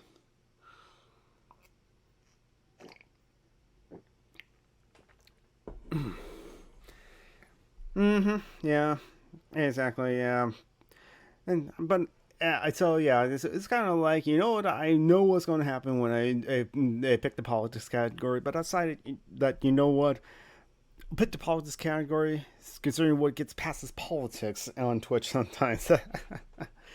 Well, yeah, but so I hope things are going well for you, Naz, or things get better. But everyone who hasn't checked out Nas and Neko, please do check out Nas and Neko. I'm a sub to like her channel, and like her streams are quite fun. So we're back to direct action, where we're basically just learning about like the PGA, which is not the Professional Golf Association. It's I forgot what the acronym is. It was explained earlier in the book, but I typed the web page out before. Screwing up a little bit. Yeah, but that is the webpage. I think that works. Tell me if it doesn't, or tell me if like it doesn't go anywhere. But I'm gonna go back to the the book. So during the actions in Prague, we had 250. Thank you for hosting, like Nas. Thank you. And my alerts are not working, and that's so disappointing for me because I love the alerts I put together, especially for hosts. It's so cool. But anyway, we reported on Indomedia, and that in turn changes our relations to the corporate media. Basically, we didn't even need them anymore. A few months ago, we had an action in Geneva where we occupied the Ecuadorian embassy in solidarity with people holding an action there. After the whole thing was over, we realized that we had forgotten to even tell the media about it, because who needs them? It goes back to the people in Ecuador that we didn't through in the media, and that's all that was really important to us. What's happening now is surely the biggest thing since May 1968, at least in Europe. The first time I have felt such a huge global upsurge. Prague was just wow. There was at least 8 different countries that sent constituents from of over 1,000 people when we just started. When we just started, none of us had any idea how to put together a mass convergence or a spokes council, so we had to make it up from scratch. Then come September, lo and behold, it worked, and we ended up kicking the IMF out of the town a day early. And every meeting had to be like coordinated in 7 different languages: English, French, German, Turkish, Spanish, Italian, Czech. Jesus, but it worked. Could you speak about the actions in Davos and what lessons we could learn from them for Quebec City? Well, on that, unhappily, we appear to represent the biggest threat to the empire right about now, and they appear to be like getting really concerned.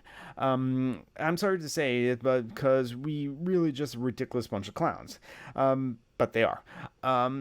In Nice, we thought that they tried to like block the frontiers before we even got there, and in fact they did, totally illegally, at least against the Italians, who in theory had the same EU passports. They're always use interesting divide and conquer tactics, like providing free trains for the union people and then trying to beat the shit out of like all the autonomous people. We expected frontiers to be blocked and that getting to Davos itself would be impossible, so we say if we can get there, we will do all actions and blockades whenever we had to. If we couldn't get further than the bottom of the valley where the trains meet at the highway, before the ski resorts were where the meetings were actually being held, then fine. We'll block the auto roads there. Or if we can get into the country, if they can try to close the border, we can close the border ourselves. We end up having demos in all three, which was great. 500 Italians stopped at the border, blocked at the highway there. 500 other people like stuff in Davos itself, which was great. And there was like something like 5 different groups in the valley and the bottom. It was total victory, despite the biggest security mobilization in Swiss history. With tanks and barbed wires everywhere, blasting us with water cannons, tear gas, and rubber bullets the moment we ever appeared, even when it was just a bunch of silly floats. People dressed up on like stunts or in like Ronald McDonald costumes. In the end, they did so much that even the highly bourgeoisie Swiss public was on our side. Several cantons voted to remove the federal police from the territory. The police ended up making a fool of himself at the press conference that night because he wanted to talk about the liberation in Davos, and kept snapping at reporters. Why do you keep asking about the demonstrators? Nice. Were there any arrests? Oh yes, but they had to let them out quickly. So as far as the FTAA is concerned, there's no reason not to block them, even if there is like an enormous security fence. They were still have to be gates. Any places you can block them, and the point is made. We go on talking for some time and about the problems of coordinating with groups with little or no internet access, about the amazing PGA group called the Network of Free Black Communities of South America, founded by escaped slaves in the 19th century. Nice. About a dozen other things. By the time that we headed off into the nearby coffee shop to continue the conversation, it was like nearly 11 p.m.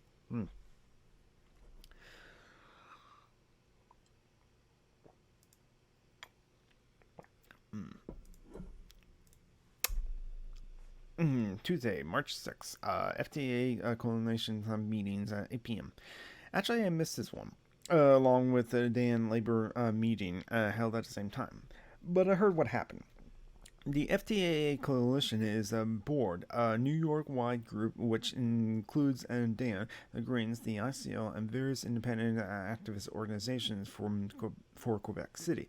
And so when Moose and Maria formally emerged from their sick beds to give their reports back from the NIGA meetings, they had to be relatively circumspect. Apparently, there was also some ambiguity about the degree to which the Mohawks on the U.S. side are really on board. Since we had only been talking to the Canadians once so far, there was some kind of process going on amongst the Warrior House on the American side, and no one was quite sure how things would turn out. There were also increasing tensions about the structure of the coalition itself. Thursday, March 8th. Yabista's meetings on Manhattan, 7 p.m. Oh, okay. There's the note. The reader will note that this was some of these entries were written in the present tense and some in the past tense. Basically, the logic is this. When an account is taken relatively directly from my notes and contains large excerpts of actual dialogues, it's tended to be narrated in the present tense. And when narrated is recontextualized a post facto based on accounts of notes, I tend to adopt a more past tense. In some entries, the tense shifts from the past tense when describing the background or even giving an account of an earlier part of a meeting to present, when the narrative becomes more immediate and follows the notes in a blow-by-blow fashion. Okay. A much better meeting than usual held at the Latin apartment in the public housing development and And Chelsea. I had to think of Chelsea Manning in order to remember how to pronounce that word. That's how my brain works. Um, there were about 20 people. This time, the meeting was even facilitated informally, but even more unusually, everyone was captured on videotape. There was a long story behind this, but the short version is that there was a young filmmaker named Sasha who had contacted people in the activist community because he had wanted to make a documentary. His idea was to contrast standard media images of scary mass anarchists with portraits of real human beings behind the mask. He soon became involved in Yabistas and within a month or two had become effectively part of the group. No one had much trouble with that, but this was the first time he actually had shot a meeting. Actually, it was the first time I knew of anyone shooting a meeting of any such group at all. In part, he got away with it only because he promised not to show anybody's faces, also keeping his camera pointed low. One or two members actually wore masks to the meeting, mainly, I suspect, for dramatic effect. Anyway, as meetings went, it turns out to be an excellent choice. There was already a small crisis brewing within the Mohawks action due to the permanent premature publicity. While Sean, our main ally, had specifically asked for us to use the words "day of rage," and while a piece had immediately come out in a local magazine called Eyes News, quoting him as saying that there would be they would seize the bridge by all means necessary, and showing pictures of masked Mohawk warriors with machine guns from the occupation in Quebec in the 1980s. All of this was something in the nature of a bluff. Sean was calculating that after the trauma of the near insurrection and long standoff with the Canadian government over Ock in 1980s and a previous near civil war in Auschwitz itself, the Canadian government would not risk sending a large military contingent if they thought real conflict was likely. And yet, considering what's happening in Canada right now in Nova Scotia with the McQuick fisheries, it's just I know of Canadian that like to say it's oh hey, with all the things happening in America right now in 2020 of the racial uprisings and all that sort of stuff, it's not that bad here in Canada, unless you're Native. There was also the pipeline sort of thing with the Wet'suwet'en people just being almost just active genocides being happening against them because they wanted to put a pipeline through their land without their permission and something like that, similar to the Dakota Access Pipeline at Standing Rock. But anyway, I digress. What Moose was really worried about was premature publicity. Specifically about a dispatch sent out by the two independent IMC anarchists who had come along on the trip, Target and Warcry, but were in their own ways minor legends in the movement. Target was a punky kid famous for his black bloc exploits, who seemed to change... yes, it's Groundhog. I see you chatting right now. Was it not working before? Huh. So, yeah, the last message I saw from you, it was you lamenting that Tevi beat you to, the modding, duties. Well, welcome back. I hope you are enjoying the stream. So Punky Target was a punky kid famous for his black bloc exploits, who seemed to change his name every other week. Warcry, born in India, was a former tree sitter, eco activist, and independent journalist who then had a reputation as a kind of anarchist poster girl. Prominently featured in just about every movie about Seattle. Partly owing to charisma, partly because she was one of the few black bloc anarchists willing to give interviews. On their return from Canada, they had immediately posted a column of their own that was forward to a series of Oh, that's good that you can actually see people's messages now in Groundhog. Yes, that is good. Things are working out. There's always kind of it always kind of sucks when things are not working. I know that because that's why I haven't streamed for a while. Let's see. Let's get interviews. On their return. Okay, there was a message that notification alert from my computer that I'm going to ignore for now. On the return from Canada, they immediately had posted a call of their own that was forwarded to a series of anarchist listings. In it, at least according to Moose, they had grossly misrepresented what was going on in a ultra-militant armed event and urging anarchists to participate.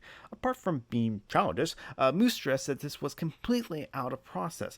We had promised not to say anything we weren't specifically authorized to say. But he said we'll be talking to Warcry later to see if he can't post some kind of correction, or at least a milder version. Actually, some people were really growing concerned with the whole situation. What's up with the picture of Mohawk warriors with the M16? Are these guys really going to be carrying guns? Moose assured that they weren't. They occupied a bridge for 2 months before they even started carrying guns, and even they never used them on anyone, even when the police fired at them. It's all a bit of a ploy, he told us. People who lack the privilege of white activists are not in the position of being able to claim to be doing nonviolent actions, even when, in fact, they are. Moose also says Sean has been assuring us that getting through at the bridge will not be a problem anyway. The problem is more likely to be roadblocks on the way. Gonna take a drink.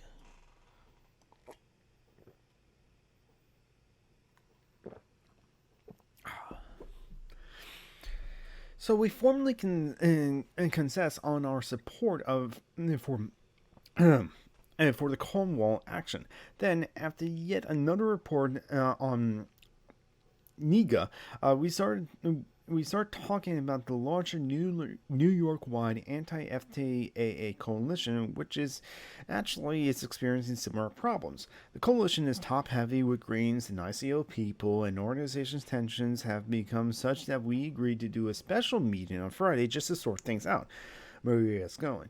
She's the process queen, observes Moose. She was also a one-time ICO member turned anarchist who presumably knows how such people think.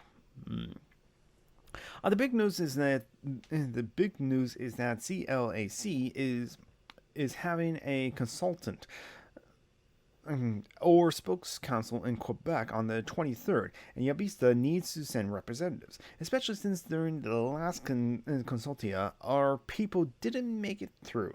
I volunteer, so does Emma, a artist currently working in her health food stores on the Lower East Side. Emma points out that she might not be the ideal choice, since while part of the collective, she doesn't intend to do Yabistas, but is going to be with Black Bloc.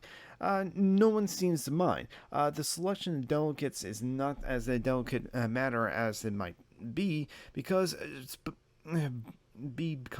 spokes are not technically empowered to make decisions for the group. They're not really representatives. They're actually basically conduits for information. That's kind of how I like it, actually.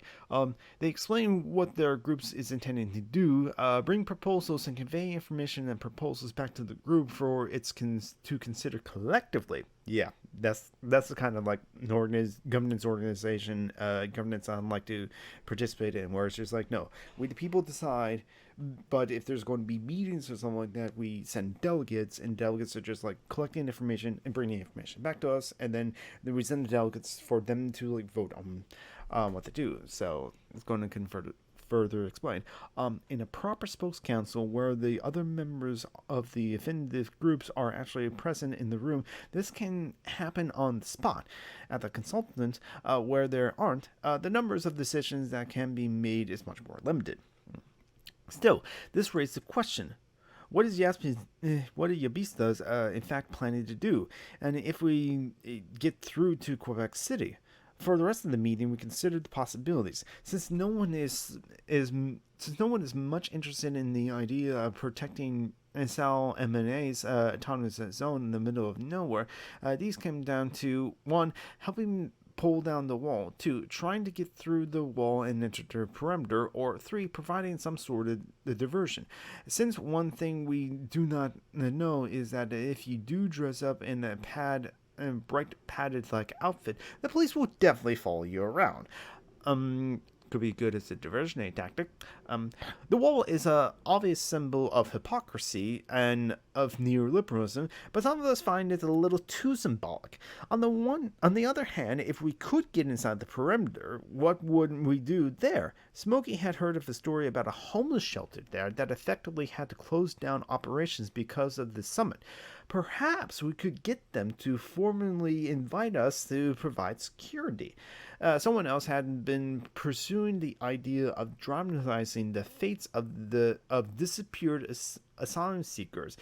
The coalition for the defense and of the rights of immigrants had suggested that we might think about placing not their pictures, but a series of specific demands on the shields and banners and delivering them to the summit. But to whom? And how to air them out? The U.S. media will never cover the story. Yeah. There's a lot the U.S. media doesn't cover. This led to a long debate on the pros and cons of the action against media itself. Would it be possible, for instance, to shut down the media tent outside the summit building? Or even demand that they place on the tapes containing the voices of those frozen out of the debates? All agreed that the corporate media is a legitimate target, but how would an action against it be effective? What would constitute success? This is the basic question we come up with over and over again in planning for an action. And how do we frame the events in such a way that we have the right to declare victory afterwards? And in the case of the media, it was particularly acute. Even if you did carry out the stressful action against the media, who would know? We don't come into any decisions anyway, as a few people pointed out that we're just one collective. Other Zapista groups wouldn't be joining at Burlington, and we don't want to make decisions for them. We can save that for the Burlington spokes. But by the time that the meeting is over, both Emma and I had a very clear idea of what we're going to say. A final announcement. Moose said, I suppose to tell people that Starhawk is going to be in town tomorrow. He pronounced it in his notes, and he pronounced it with a note of mild mockery. Starhawk. I mean, me. I'm not too down with this kind of superstar celebrity bullshit. But she apparently wants to meet some of the New York Yabistas collective, so I figured I would pass it on. Okay, I'm going for 2 hours now. I'm going to continue on. I was thinking of taking a break, but I think I'll continue on. I mean, maybe if I can power through it, I can probably get through the rest of the chapter. We'll see. All right. Friday, March 9th, coalition structure meeting at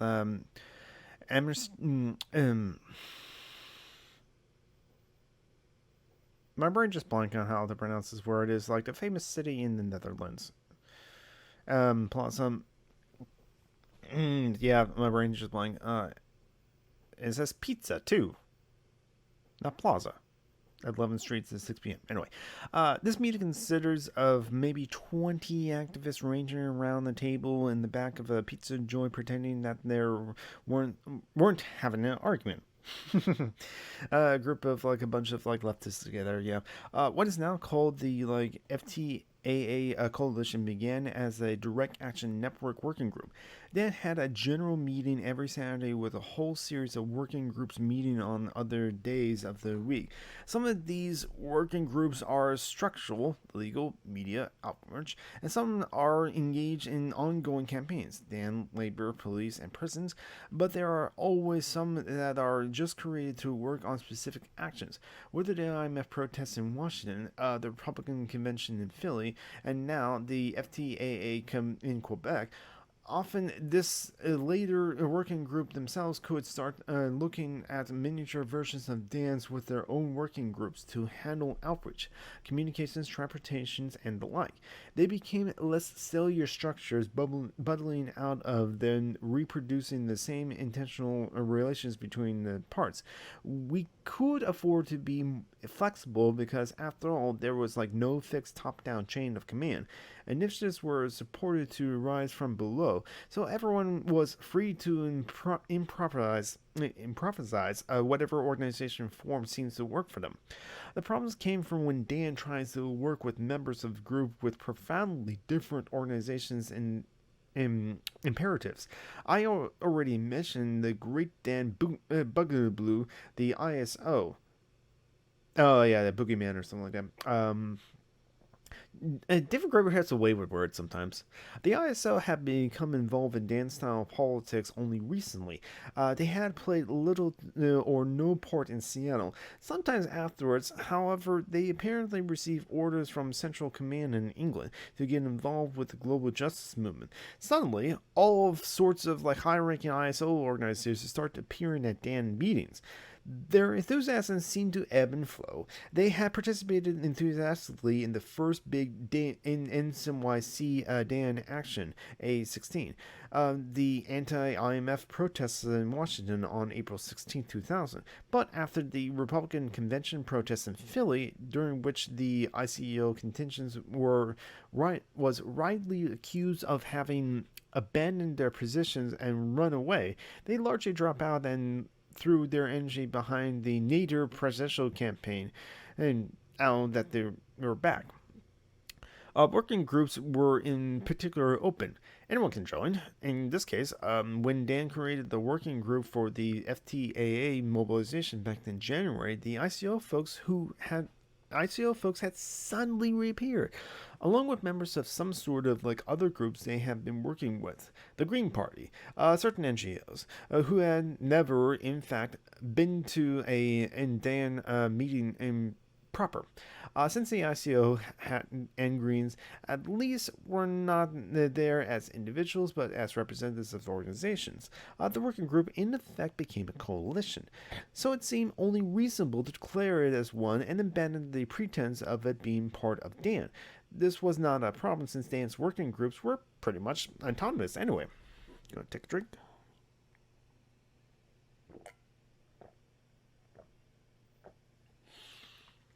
I hope everyone's enjoying the stream. So now we had a citywide coalition which ostensibly worked on anarchists or any direct action or any other directly or any way directly democratic principles. In principles, this was just what Dan should have wanted. We were all disseminating this kind of decision-making model, but there followed a inevitable clash of institutional cultures. The newcomers immediately started treating the coalition like a new organization. They wanted to adopt principles of unity, create outreach literature, and try to get other groups around the cities, immigrant groups, labor unions, and the like, to join. The anarchists didn't think of the coalition as a group at all. Excuse me. They saw it as not as a decision-making body, but more of a form. Excuse me. A way for groups already organizing against the FTAA to exchange information and avoid reduplication of effort. It was something along the lines of a spokes council. Certainly, they saw no reason for it to adopt an ideology line of any sort. For some reason, a lot of the arguments ended up aimed at trying to convince one person, a young woman named Julie, who worked for something called the Urban Justice League. Partly this was because none of us ever really knew her. She seemed fresh on the scene and very enthusiastic, active, and eager to learn. Julie, on the other hand, turned out to be a creature of the NGO world, and she ultimately swung decisively to the ISO position.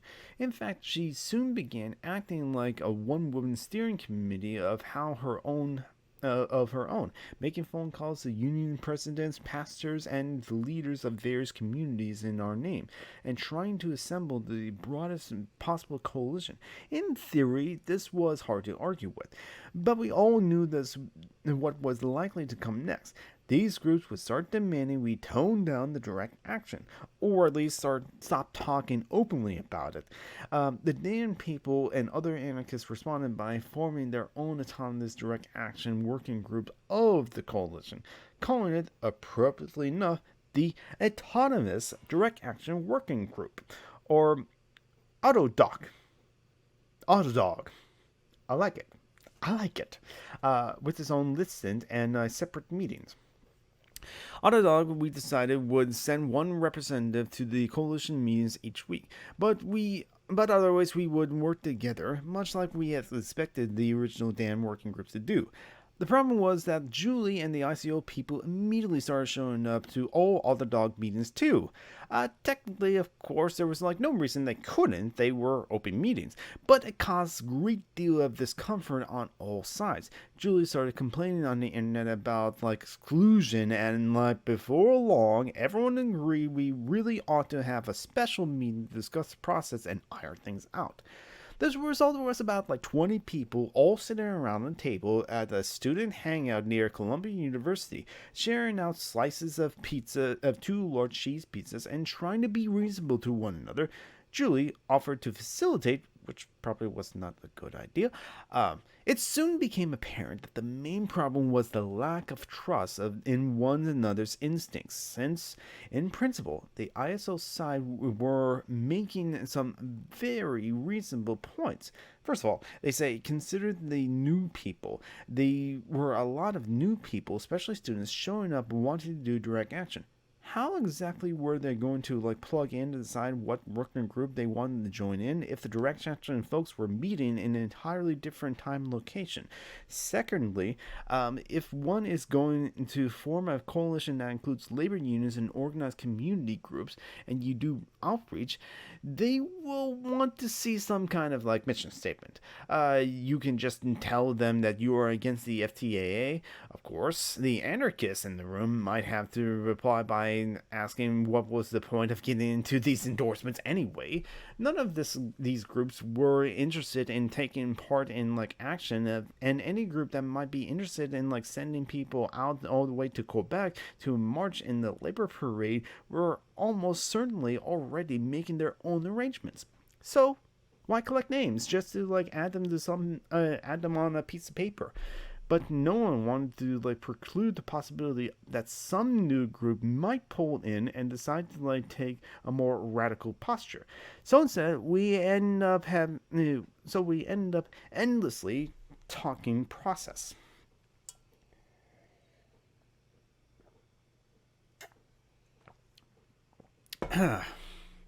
Julie, for me, these 2 issues. First, how do we integrate with the other organizations we're outreaching to?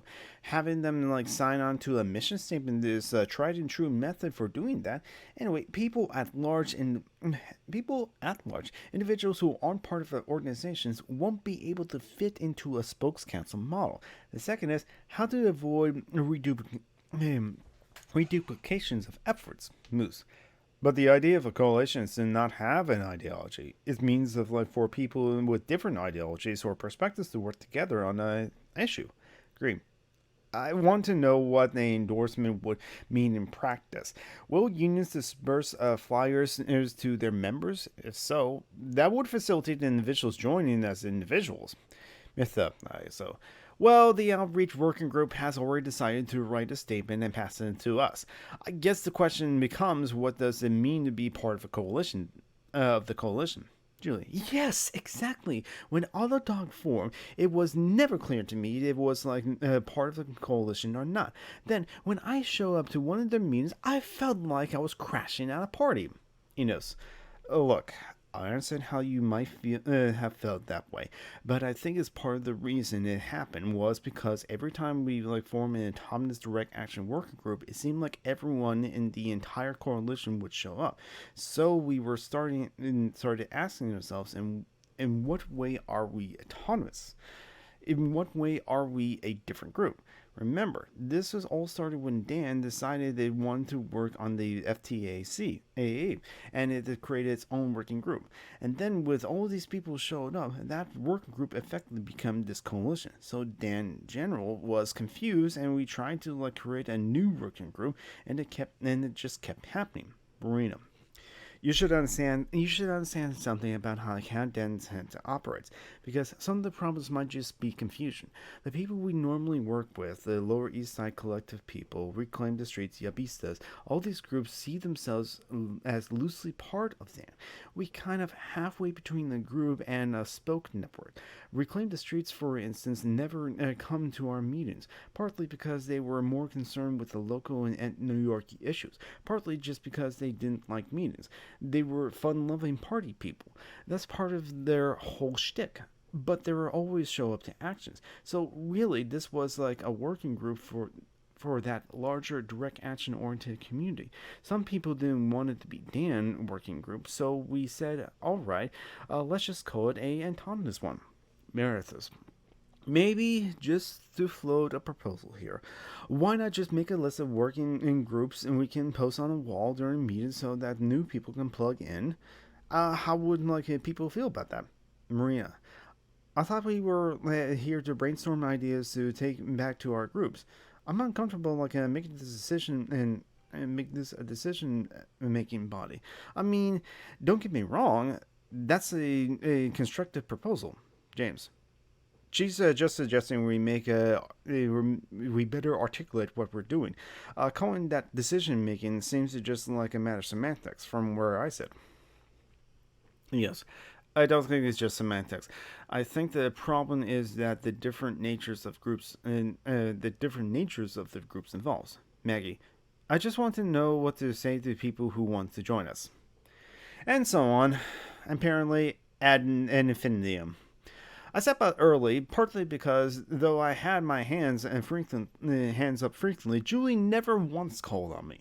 Partly because several of us who had told Starhawk that we were coming over at 8, she was staying with a friend named Nessa in Columbia University housing, just a few blocks away.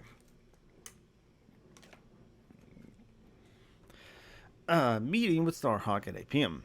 A much more pleasant meeting, inspiring even. Just about anyone active in the movement at least heard of Starhawk. She was sometimes something of a science fiction writer. Her most famous novel was about a war between San Francisco and Los Angeles. Sometimes author of works on feminist paganism. Who has been involved in direct action campaigns since the late 1970s. Almost everyone has seen images of her, beating the little drum, leading spiritual dances, practicing witch. She has a reputation as a kind of den mother from the pagan cluster. Many Wiccans in their 40s or 50s, but including many much younger members. Most of us came to the meeting highly skeptical. It was not just the automatic suspicions about movement celebrities, or even East Coast attitudes towards proposed flaky Californians.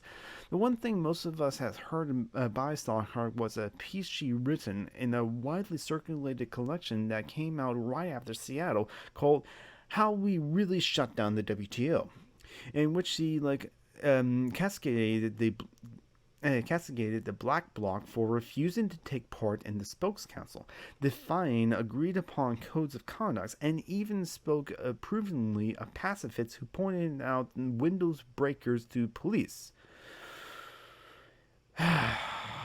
Yeah, I would have a problem with someone almost snitching on the windows breakers and stuff like that. Because most of the people that I understand that would participate that do that against major corporations like Starbucks, it is Seattle, and kind of a sign of just hey, the people matter more than property, as it were. Maybe they're not effective in their messaging on throwing the bricks at and things. So that's a debate that had to be had. It's just pointing them out to the police. No. Anyway, The piece, along with even angrier statements by NGO activists like Medea Benjamin, had set off a virtual explosion of rage from the more militant anarchists. Rage eventually had led to debate over questions of solidarity, tactics, and what activists owe each other on the streets. A lot of people hadn't changed their minds. Stallhargs among them. Okay. But at that time, her image had been fixed in everyone's minds, especially because, unlike characters like Medea Benjamin, who could just be dismissed, she considered herself an anarchist, which gave the whole thing something of the color of a personal portrayal. Yeah.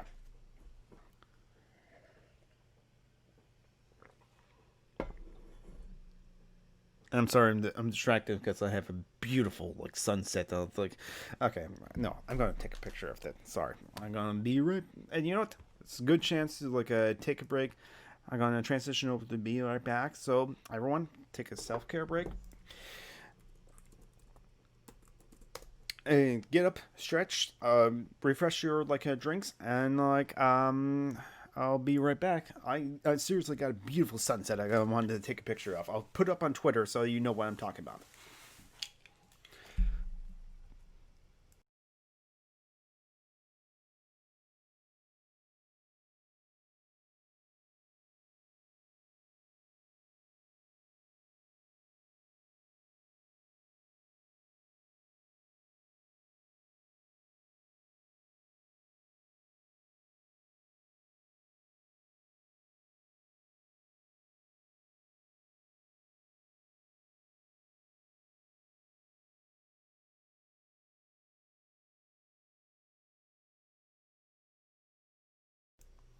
Alright, I'm back. And just so you know what I'm talking about, I'm going to copy the link and post it into the stream. There we go. I went outside just to take those photos, so I hope you enjoy. And see, thank you, Groundhog, as well for tweeting out the stream. So transition back. All right. So out there. It's out there. And right. Where was I? Yes. Which gave the whole thing something of the. Okay. Yeah. And remember my place. This is where I am. So hopefully everyone's back and hopefully everyone's joined the stream. I don't know if I was just gonna try to finish the chapter and whenever at time at whatever time that is. I'll see. So at any rate, we were suspicious. Still, we came, at least 5 of us, Moose, Maria, Rufus, Warcry, and myself. If nothing else was willing to admit Starhawk's affinity group, the Rent Collective, was doing excellent work giving training all over the country. But by the end of the evening, we were pretty much completely won over. Partly, it was just that she has defined expectations, so I don't know what we were expecting, but at least it was at very least one imagines a anarchist which would be at least a little bit like auteur. Instead, what we encountered was one of the most pleasant, reasonable people imaginable. Everything that was about her was open, friendly, and completely down to earth.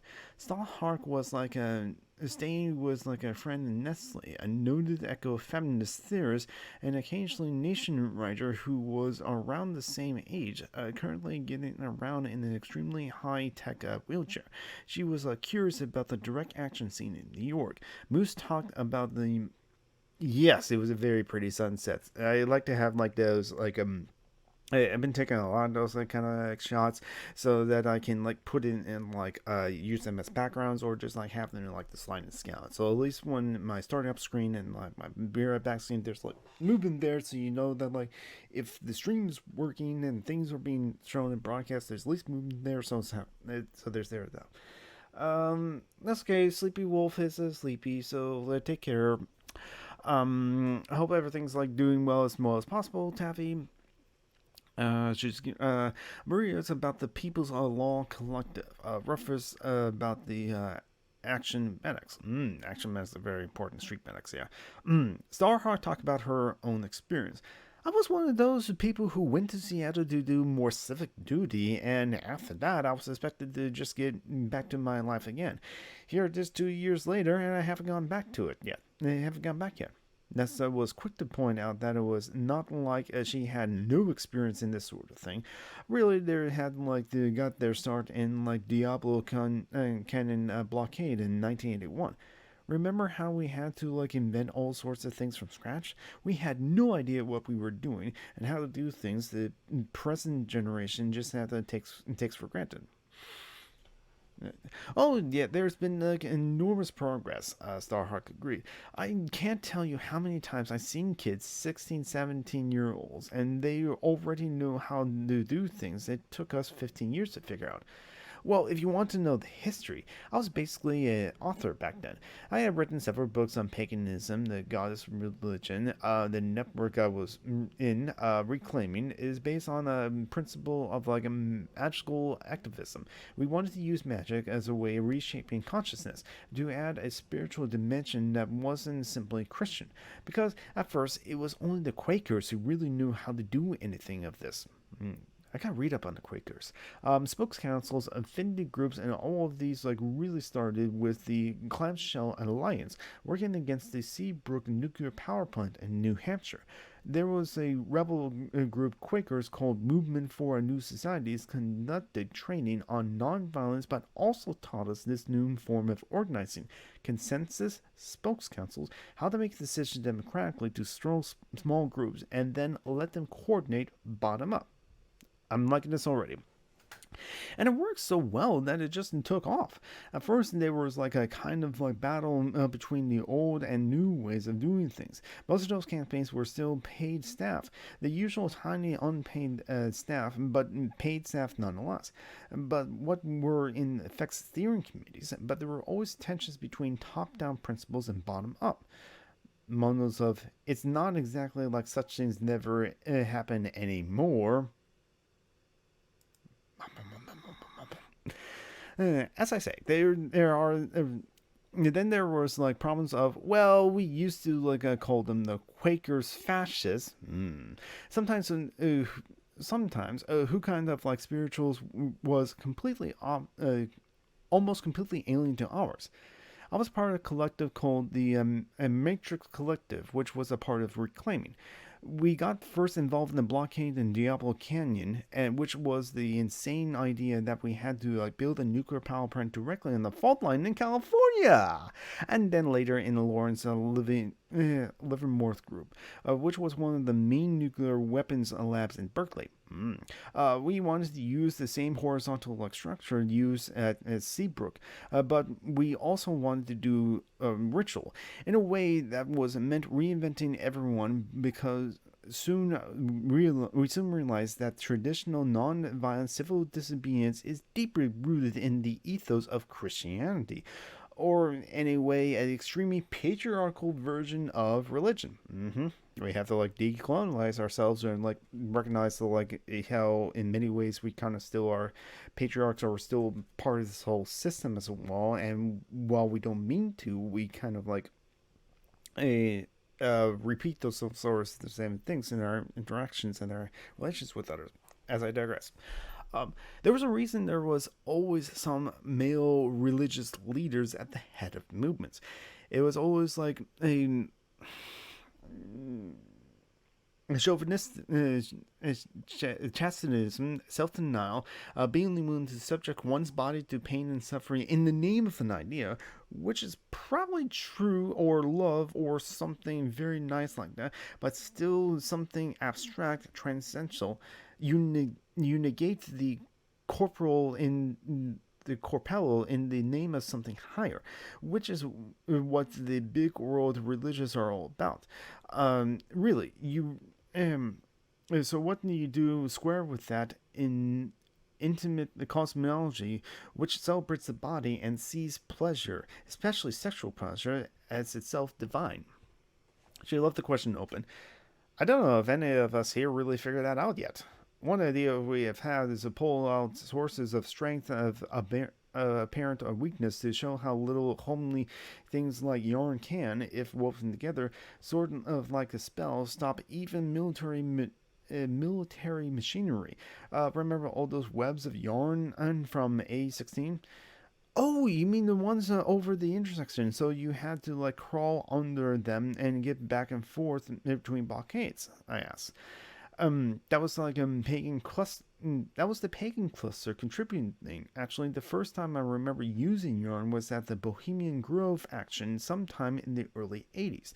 There are the exclusive men's club that includes CEOs and a lot of Reagan's cabinets. Probably some of the Bushes, but it seemed more urgent during the Reagan years.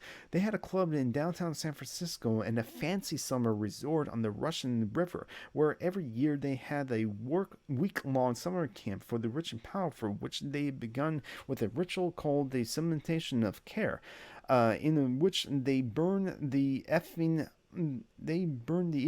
of a woman. Their motto is "Weaving spiders, not come here." I'm not making this up. So we did a direct action where we webbed the whole Bohemian Club in downtown San Francisco and blocked them in. That's amazing.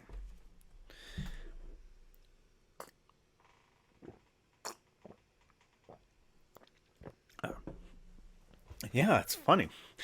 I said, I almost used to assume that it was like paranoia conspiracy. Then probably the best web story ever, a action at Livermore in 82, 83 was it? Oh, that was so hilarious. It said Nesta, who had driven in from the other room. I remember that story. That woman had like woven a long web like a wrap, wasn't it? On two sticks and could stretch across the road, weave into like pictures of like people's like kids, flowers, herbs, etc., and use it to block buses of workers. And we had to like thought of it a beastly symbolic gesture, a artistic statement, really. Nothing that would have actually been physical and effective. We have almost finished it, and I remember there were like 3 bike cops sneering at us. Suddenly, they gunned their engines and decided to just plow through. The next thing we knew, there we were on the ground, and there were like 3 cops on the ground, and they were on, and they were their motorcycles, and we were all so helplessly tangled together in 10 minutes just to cut us out. Do you remember Bach? From the RNC in Philadelphia? Someone asked.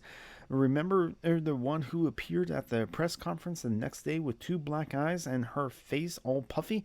The reason they beat her up so badly in Philly, well, they had these cops on bicycles with big scissors, and every time they had like seen in one of the banners, they would like hold the scissors out and drive their bikes right through them. Except Brooke. Obviously, she had no idea what was like going, what they were doing, and by doing this, she just like reinforced them with a banner of piano out. Ouch! If they tried to like pedal through the neckline, they would have been in big trouble. As it was, 2 of them got some nasty cuts. I mean, they never thought that it would. They never would have had if they have been illegally trying to destroy protester signs. But anyway, so they got off their bikes and started smashing her face in the ground. Wow, intense. Before long, everyone was like swapping war stories. Starhawk, as it turns out, was mad at the Black Bloc in Seattle, mainly because they didn't respect the collective process. They refused to even attend the spokes councils. Since then, she had come through and embraced the principles of diversity of tactics. We used to do nonviolence training, she said. Now we don't even hold in that anymore. We give what they call direct action trainings with classic nonviolence just as one element of a much wider repertoire. After all, if it's the refusal to come to harm or refusing or suffering into others that is the moral point, especially from any spiritual perspective, that makes sense to me. Amelia tried to suggest gently that she might seriously think about making these changes of opinion on her part more broadly known. One of the reasons Starhawk was anxious to meet New York Yapistas, she finally admitted, was that she was a little worried about whether that sort of tactic would translate across the Atlantic. She had encountered Italian Yabistas before the actions against the IMF World Bank meetings in Prague in fall of 2000. Prague was in many ways just extraordinary. She got in the early training on consensus process and ended up facilitating one of the big spokespersons. And it was one of those situations where, well, you know how it is to turn out. There were like 4 different like groups and 2 proposals.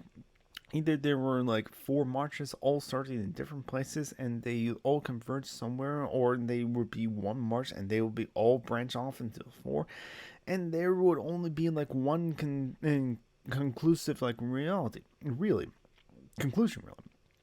We started together, split apart, and hope, if everything went right, to eventually converge. But of course, first we had to go through every possibilities, every conceivable concern or objection for 4 or 5 hours, and finally you come with the conclusion that everyone had to like know we eventually come up with. By the end, I was just exhausted and practically saying, "What's the point of this all anyway?" And then the Romanian guy walks up to me and I can't believe what just happened. I would never thought anything like this that was possible. 1,000 people speaking 12 different languages, all in the room together, making decisions together without leaders. He was just awestruck. Maybe we sometimes forget how revolutionary a lot of this really is. So, did you have much to do with Yabistas in Prague? Someone asked. This has been in their debut on a larger European stage, and they have performed spectacularly, ending in the famous confrontations with riot police on the bridge leading to the convention center where the INF was meeting, which all of us had like watched repeatedly on video.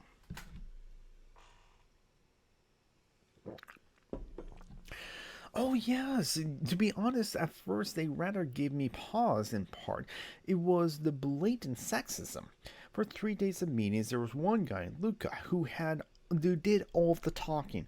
And he spoke a little English, but mainly he spoke in Italian. And there was like a woman who did all the translation work.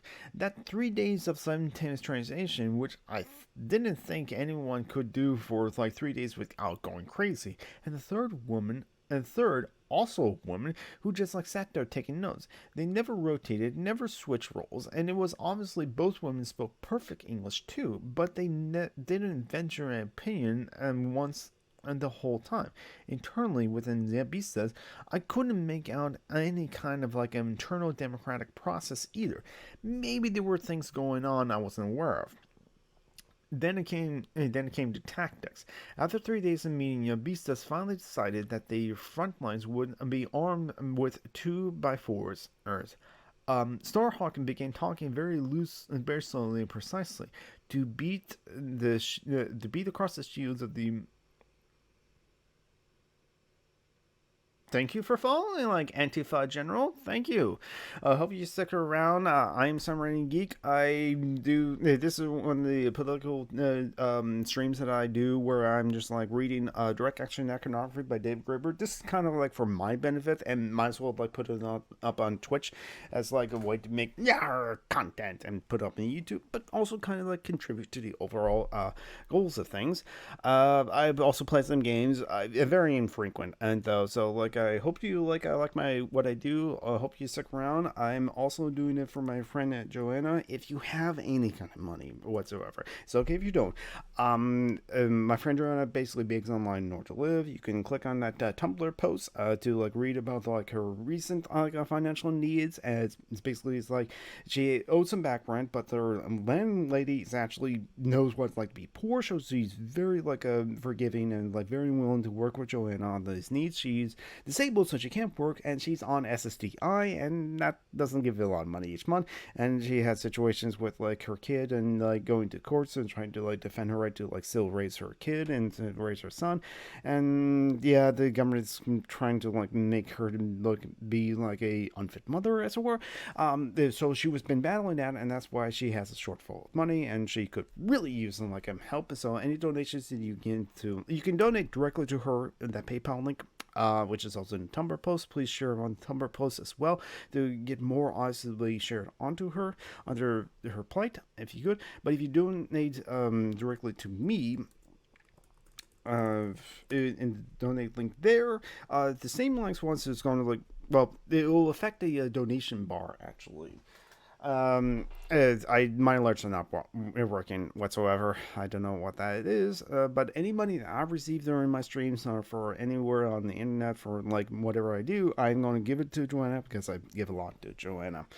And my other disabled comrades. But thank you, Antifa General, for sticking around, and I hope you like my content. So anyway,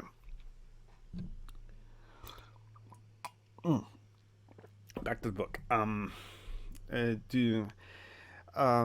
2x4s, Starhawk was beginning to talk very slowly to beat across the shields of the riot cops, not to actually hit them with. The idea was that they could push through the police lines. That way they wouldn't really be attacking the police. Eyes blinks, mouth open. They really brought 2x4s? It took us days to assess on that. Jeez, says Moose. I mean, okay, I can see the logic, but none of us ever dreamed of doing anything like that. To be honest, said Starhawk, I'm rather glad to hear it, because when I first heard that they were Americans intending to use Touchet's tactics, I was a little worried that people might get seriously hurt.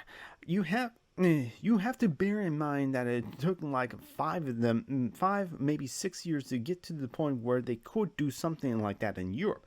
6 years of continuous media work hammering away at the idea of legitimacy of defensive tactics, endless media stunts, and you have to bear in mind that the media in Italy is 1,000 times more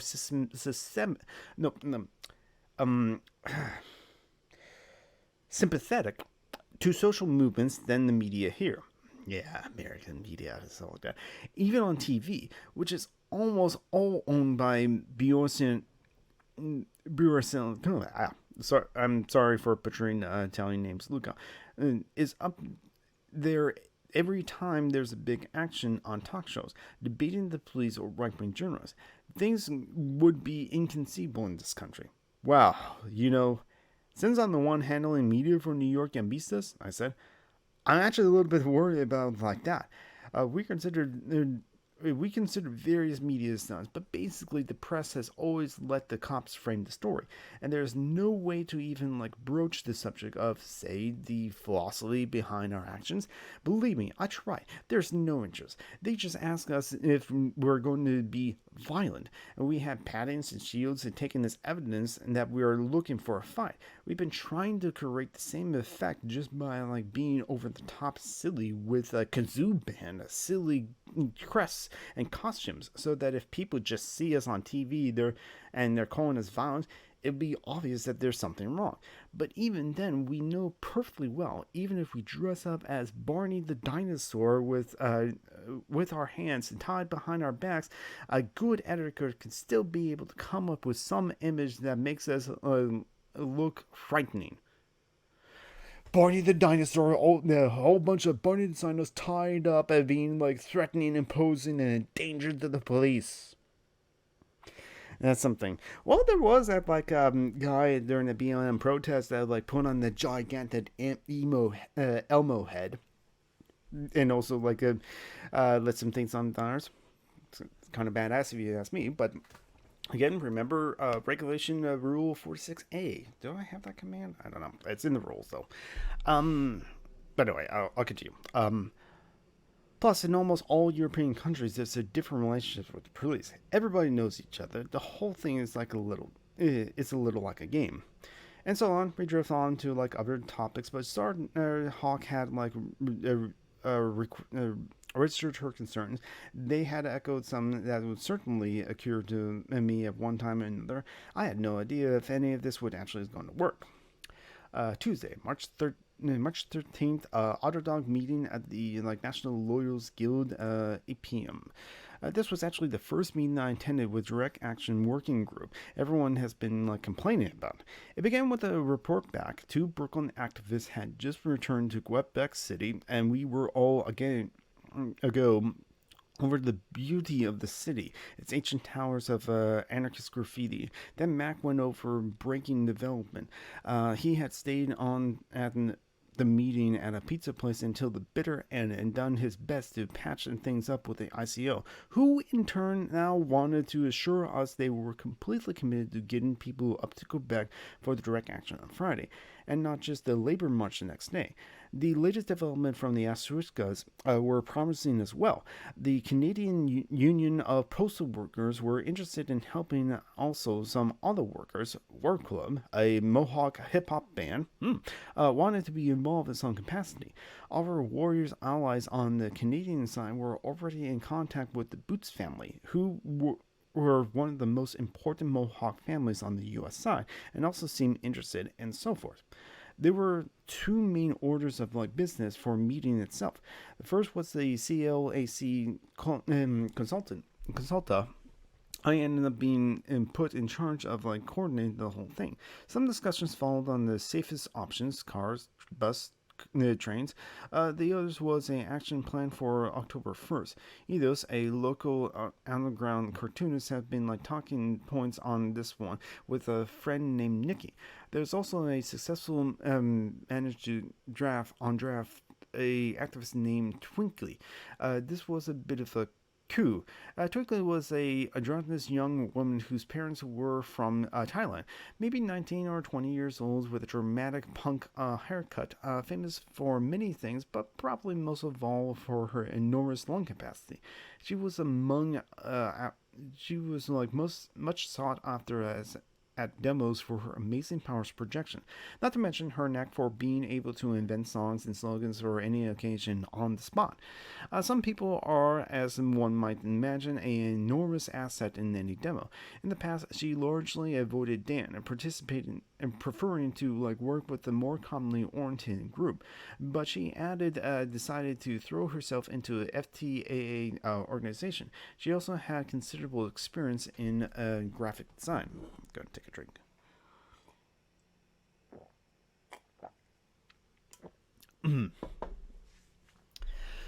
Ethos. We figured that since Negan is going to be meeting on the 30th in Burlington, the 31st in Burlington, we could go forth there to border the next day, which of course is also April Fool's Day. Is basically a kind of a publicity stunt, a media thing to bring people's attention to the issue, but also to the fact that they've been systemically stopping political activists from crossing over into Canada, and not just turning away people with Molotovs, but regular community activists. Mac, just last week, they refused entry to Los Angeles Cumberland Embers on the basis of some or less 30 years ago. Ethos. If they think you're political, they're going to go through your record, and all they need is to come up with one arrest, and they can deny you entry. If it doesn't even have to be a conviction, in some cases they've been denying people entry just on suspicion. No different than the U.S. then. This was, of course, part of the point of the police customs of making mass arrests of hundreds of people at time during protests. That's happening in Portland, actually. They just the 237th night of protest or whatever was deemed a illegal protest, and though the Portland Police Department was just arresting protesters on site, as it were. There's a New York Times reporter that's been covering the Portland protests all the time on Twitter. Maybe you can easily find that New York Times reporter by searching the hashtag Portland protests. Anyway. The DC police were particularly famous for surrounding and trapping columns of hundreds of marchers and then arresting them for failure to disperse. The arrests never hold up. They were obviously illegal, but in the process, everyone is photographed and fingerprint, and this information is then put out on the international database. Nikki. So, anyway, the idea is to do something to highlight the hypocrisy, since the FTAA is supposed to be all about eliminating border controls, except, of course, what they mean is border controls that affect corporations, not those that affect people. So we figured we would have to a bunch of activists dressed up as as the sort of products that we'll be getting through. I was going to go disguised as a dollar bill. Someone was going to dress up as a genetically modified tomato. You get the idea. So when they stop us, we can just say we thought that was the only way we could get through the border. Clever, actually. Twinkly. I was going to go. As a HMO, though I still am not entirely sure how the costume is going to work. Maybe as an insurance salesman, someone said. Ethos. Anyway, so we could do some kind of skit based on that. Through a press conference while in the background, the Canadian police are interrogating and beating up a bunch of vegetables. We're in contact with some radical media and people in Vermont who would definitely cover this story. We were hoping to get WBAI, maybe even Frontline for TV coverage. Mandy, technically, if they were excluding any Americans with an arrest record, and that would include Bush, wouldn't it? Maybe we could get someone to go ask George W. with the big WDI written across his forehead. Steve, doesn't this all kind of depend on the assumption that they will in fact stop us at the border? What happens if they just wave us through, just out of spite? Nikki, you don't have to worry about that. That's not the way cops work. If the police are under orders to stop activists, then that's what they'll have to do. The danger is more that they might not even notice we're activists. That's what I'm worried about. Ethos. Well, we all know cops are dumb, but I'm thinking if they see some guys trying to cross the border, dress up as genetically modified food, they're probably going to figure out that they're dealing with an activist. Gradually, the meeting became something more like a conversation. Two queer activists named Mandy and Jen are wondering if they are romanticizing these Mohawken warriors. Excuse me. Aren't we really dealing with people who aren't even remotely on the same page as we are on issues like sexism and homophobia? Twinkly, Target, and Mac were all dripping around each other to respond, detailing the whole history of women's consuls and the constitutional niceties is of the Confederacy of the Six Nations. Everyone, it seems, has been reading up on this. Actually, said Mark. Okay, half my brain is it fears that Mark's going to be that the overly confident cis white guy goes, wait, that Mark is going to be, well, actually. Back to the John 2 D2 hat. Actually, Mark says, one of the main accomplishments of the Warrior Society during the standoff at Alice was to receive the clan mother system as an alternative to the government-sponsored tribunal government. By now, all of the key decisions on the Canadian side are in the hands of women councils. One of Sean's hopes for us recents is to start a similar process moving on the other side.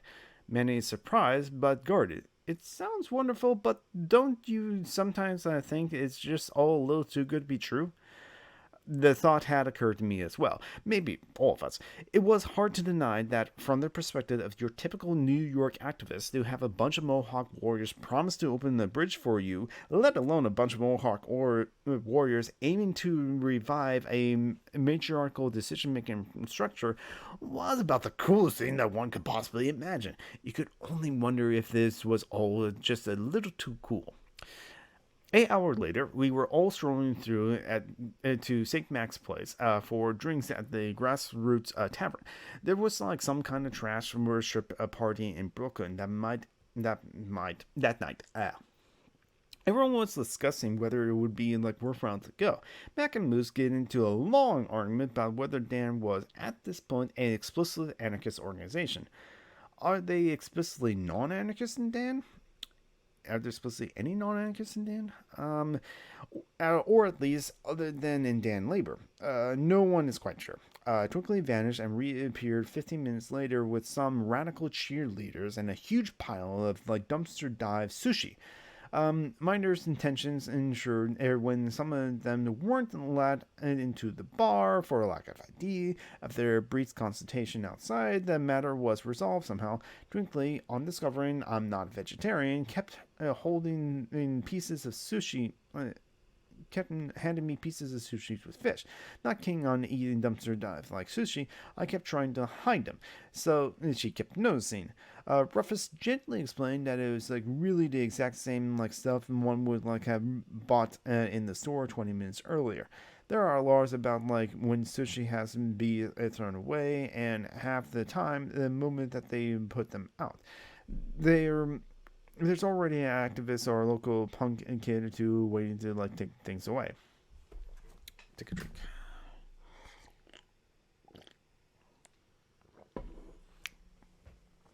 Thursday, March 15th.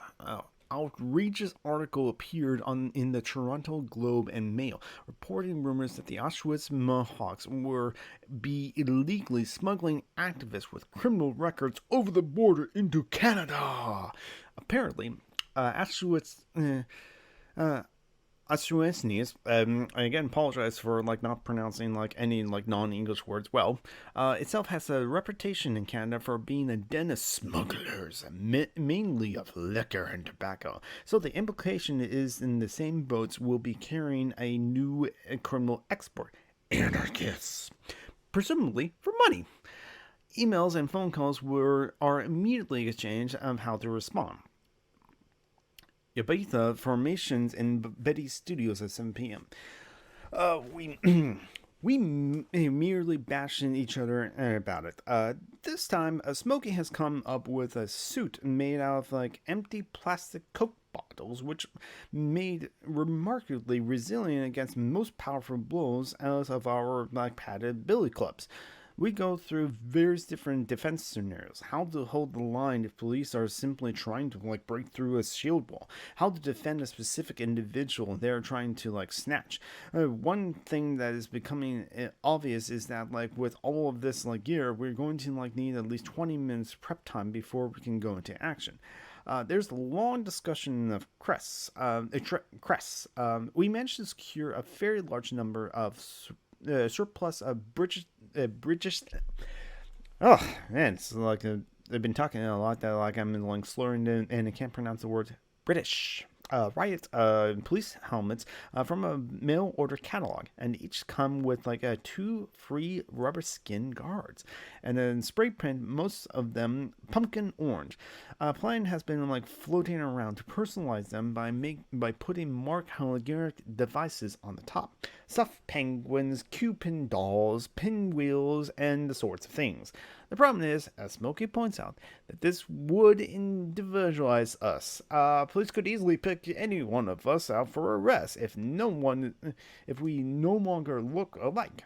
Would it be possible, perhaps, to like have some kind of like a widget on top of each helmet so that one could like plug and unplug a crest at will? That way, we could constantly switch them around.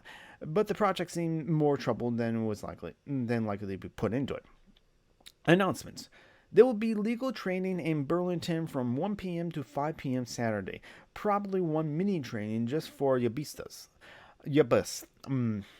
Emma and Moose are away doing a street training. Smoking and Flamma points out that even without padding, a yabista's formation could serve as a perfect diversion. During an anti-sweatshop rally 2 weeks earlier, 6 of us just put on the chemical jumpsuits. The moment that we start suiting up, the top cop ran up and demanded to know what was going on, and throughout the subsequent march, we were surrounded on 4 sides by police at all times. We tied down the bulk of their forces just with the 6 of us. I draft Shasha to join me at Quebec City Consulate, Friday, March 16th. Another thing that emerged from Thursday's meeting was that as Minister of Information from Yabistas, it was my job to fashion a press release responding to the Globe Mail piece. After the meeting, I locked myself in the room with a laptop and around 2 to 3 a.m. sent on the draft to the Yapia list for feedback. Press release from the New York Yapistas Collective and New York Direct Action Network. On Thursday, March 25th.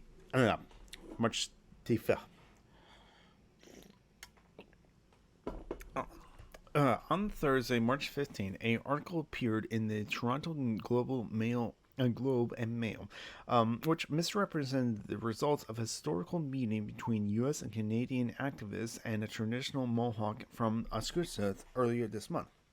Contrary to the article's claims, there have never been any plans to smuggle activists, let alone criminals, across the border. Our intentions has been, from the beginning, public and above board. Public statements were released, among other places, through the NYC Independent Media Network, NYC IndiaMedia.org, and on the internet. It was hardly our fault if reporters and police, who had assumed we were monitoring us carefully, could not be bothered to look up these readily available public documents. After setting out the actual facts of the matter, it continued using a lot of language we developed in the previous discussions with the Yakumistas. Why has this been necessary? While we have always been open, the FTAA itself has been, from the beginning, a secret project created by governments and corporate elites with little input from the public as possible. For this reason, its sponsors has regularly used international borders to prevent representatives of the public from coming anywhere near their meetings, even if these protests are, in their opposition to the treaty, simply expressing the views of the overwhelming majority of the citizens of the countries their signatures claim to represent. During the OAS meeting in Windsor, Ontario last summer, Windsor, which laid the groundwork for the FTAA, approximately 2 out of every 3 activists who attempted to cross the border from the U.S. were prevented by physical force. In the past months, activists trying to attend meetings in Quebec have been turned back at the border, been detained, and been subject to illegal search and seizures. We have every reason to believe that authorities are intending to use force to prevent environmentalists, union members, and other political dissenters from airing their oppositions to the secret negotiations in Quebec in April against the stupidity of borders. The use of international borders control to squash political dissidents and yet more proof that the process refers to as globalization is in fact nothing of the kind, as well as the absurd of calling the vast information movement that has arisen to oppose it in the name of global democracy a anti-globalization movement. Okay, so a brief aside, I remember when David Graeber appeared on Charlie Rose in 2006, when he was about to be let go from, or have Yale not renewed their contract with David Graeber. Charlie Rose introduced David Graeber as part of the anti-globalization movement. So yeah, it's time to drop the propaganda and speak honestly about these things. I remember that David Graeber kind of it was big idea about I'm part of the anti-globalization movement. But anyway, back to the book. If globalization were to mean anything, it would mean the gradual dismantling of national borders to allow the free movement of people, possessions, and ideas. Corporate globalization has meant the exact opposite. It has meant trapping the poor behind increasingly fortified borders so as to let the rich take advantage of their desperation. The number of armed guards along the U.S.-Mexican border has more than doubled since the signing of the NAFTA. Refugees and asylum seekers languishing like criminals in 23-hour lockdown. Immigrant communities live in constant terror. It's only gotten worse since recent years. Yeah, and so it's the more things change, the more it's the same, but sometimes things get worse. We can only expect more of the same if NAFTA is extending to the entire Western Hemisphere. Instead, Abistas is calling for the abolition of national borders and recognition of a principle of global citizenship. We believe that every human born on this planet has the right to live where she chooses, and not to not have her life chances be determined by some random geographical accident of birth. We hold that every human has an equal right to the basic means of existence: air, water, food, shelter, education, and healthcare. We want to see the authorities of nation states gradually dissolve and powers devolve onto free communities on the basis of true economic and political democracy, a process that will lead to an outpouring of new forms of wealth and culture that the impoverished minds of the current current rulers of the world could not possibly imagine.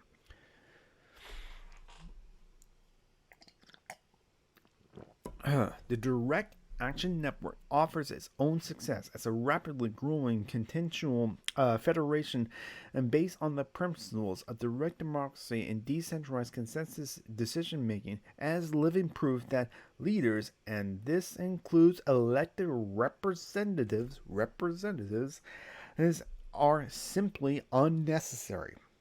Ordinary people are perfectly capable of governing their own affairs on the basis of equality and simple decency. National borders were created through violence. Borders are violence. And are maintained through violence. They are the remnants of a barbarous age of humanity that must, if it is to survive, eventually overcome. We refuse to recognize these legitimacies. For the self-determination of communities and Mohawk sovereignty, we are choosing to travel via Cornwall in order to express our solidarity with the Mohawk Nation and our recognition of its sovereignty over territories it occupied long before the U.S. and Canadian governments even existed. Nothing illustrates the insanity of national borders more than the fact that the same governments that have waged genocidal wars against the Mohawks now claim the right to determine who can cross from one part of Mohawk territory to another. This happened over a decade ago, but I'm getting riled up with this writings. Our solidarity with our traditional Mohawk sisters and brothers is rooted in our support for regional autonomy and communal self-determination in the face of the arrogant power of the state, but also in our profound respect and admiration for a nation whose political contributions to the world, to the creation of a federated constitution without the centralized state, the collective management of resources, respect for individuals' autonomy, the role of peacemaking, the political empowerment of women, provided for many of us visions of how a future just society might work, and that is far more compelling than the U.S. Constitution, which was particularly inspired by it. We wish to thank our Mohawk friends and their generous invitations for expressing our profound commitment to the furthering their struggle for sovereignty, community rights, and social justice, just as they have recognized our rights as world citizens to make our presence known to the politicians who presume to act in our names in Quebec City on April 19th and 21st. It ended with contact names for Yabista, me, Dan, Eric, and the Mohawk warriors, Sean.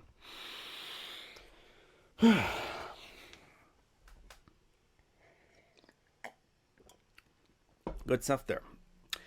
So I have only 2 pages left of this chapter, the first chapter of Direct Action Iconography. So I don't know, about 15 minutes or so. I have to go off and make dinner. Anyway, I'm gonna end the stream after I finish the chapter. So if any of my audience members have suggestions of who to rate out into, please let me know. So as I continue, I'll probably also look for someone to rate out into. Saturday, March 17th. And I'll probably rate out to someone that's not talking about politics. It's kind of it's the reading from politics into politics is just sometimes you need a break from politics. Anyway, Saturday, March 17th, 9 p.m. Saturday night, there's a huge Zapatista event. The EZLN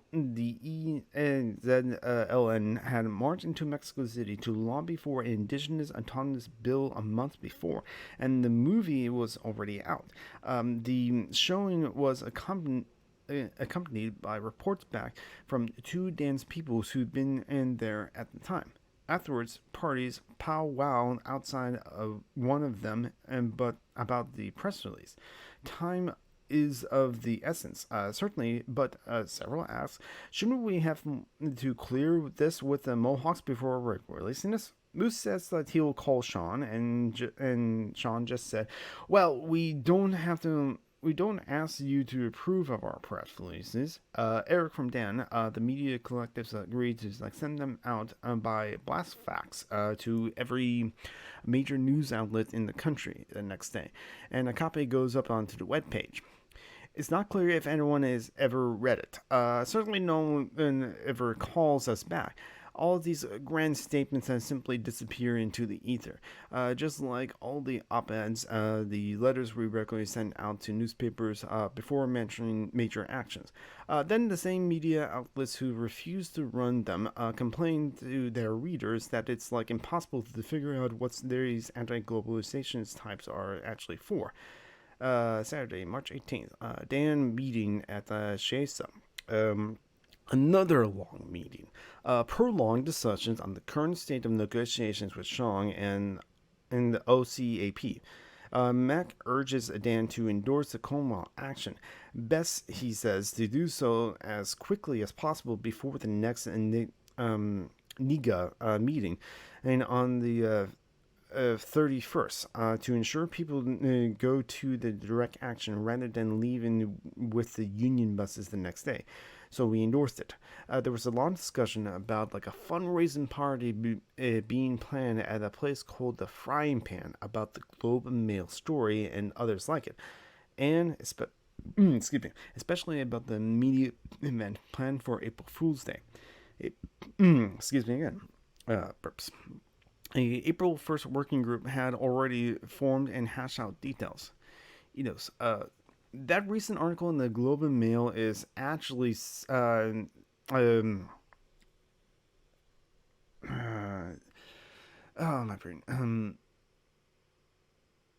Semiotic of the kind of press we've been getting. It's all pretty much the same. We're going to be violent, disrupted. We're a bunch of hooligans, not representative of anyone or anything, coming to set fire to the city. So we're trying to figure out how to provide some more realistic images of who we are and what we're about. That's how we hit on the idea of doing action and with funny costumes, something silly and harmless. The idea was that they could time it for April 1st, which is not only April Fool's Day. It's the day that the Assembly is carrying out the text action in Ottawa. We show up at the border. We tell them politely that we're going to join the protest in Ottawa. We get turned back. We hold a press conference, explain to them that this was what we had to do to get any immediate attention. That's pretty much it. To make it work, though, we are going to need a lot of people at the meeting. We'll only get 3 or 4 last time. I'm going as Bush. Nikki will be a dollar bill. Julia will be a Urban Justice League. It's going to be a generic engineered tomato. It's too bad it's on the 1st, actually, because that's the day we're having the men's anti-sexism workshop at Chiesta. Oh yeah, oops. Well, hopefully it won't be the last one. I spent much of the next week trying to figure out how exactly one goes about renting a car. I don't drive. Making preparations for Quebec. Several people say that they might be interested in coming, but only one followed through.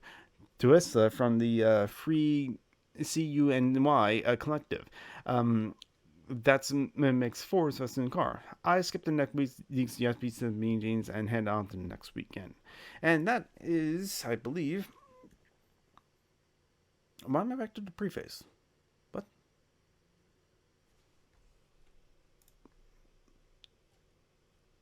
Okay, this, my app is a bit weird because like I swear I was reading chapter 1 and then it went all the way to the preface. But anyway, yeah. So there we go. And then chip to the Quebec.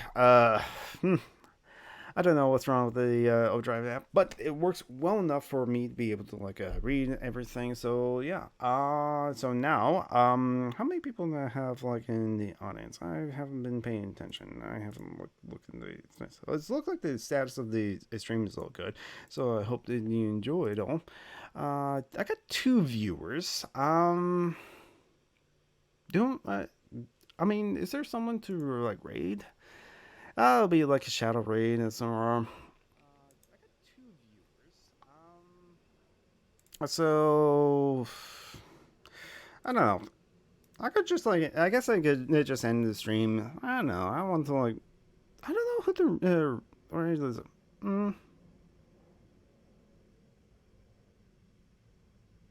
Okay, I think I'll.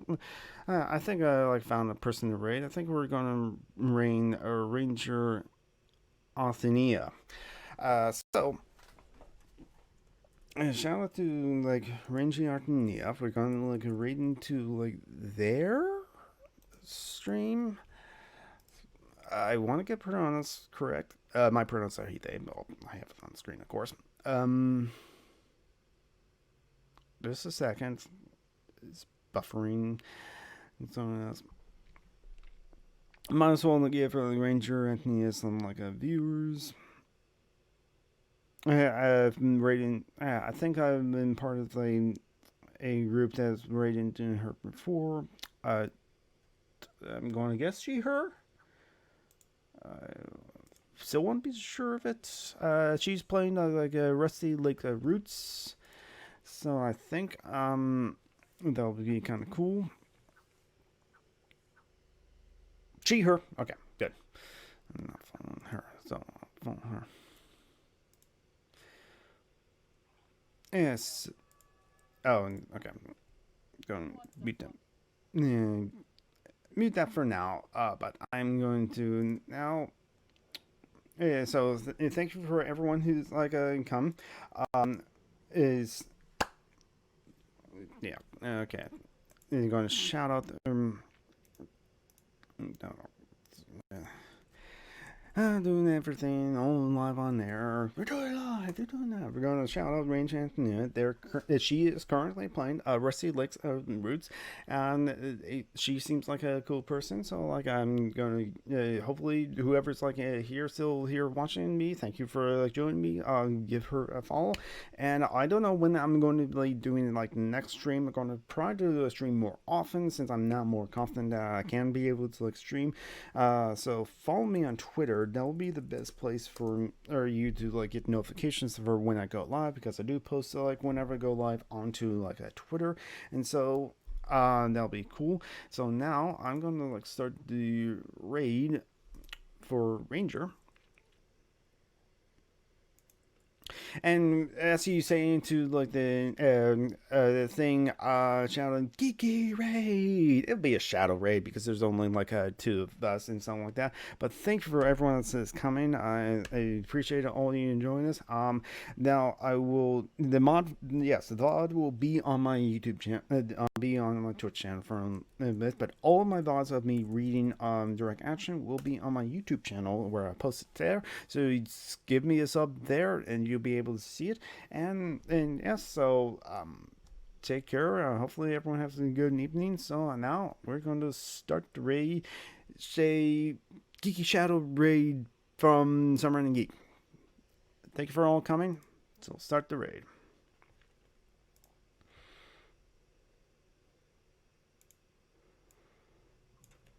Food.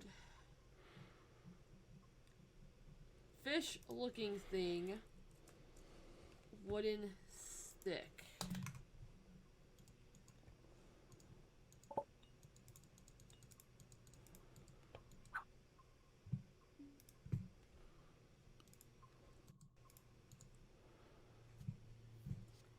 A mug.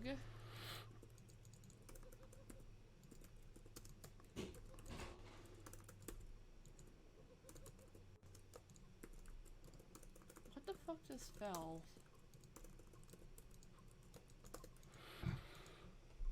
I know I heard something fall. And it's not in the game, it's here in my house, but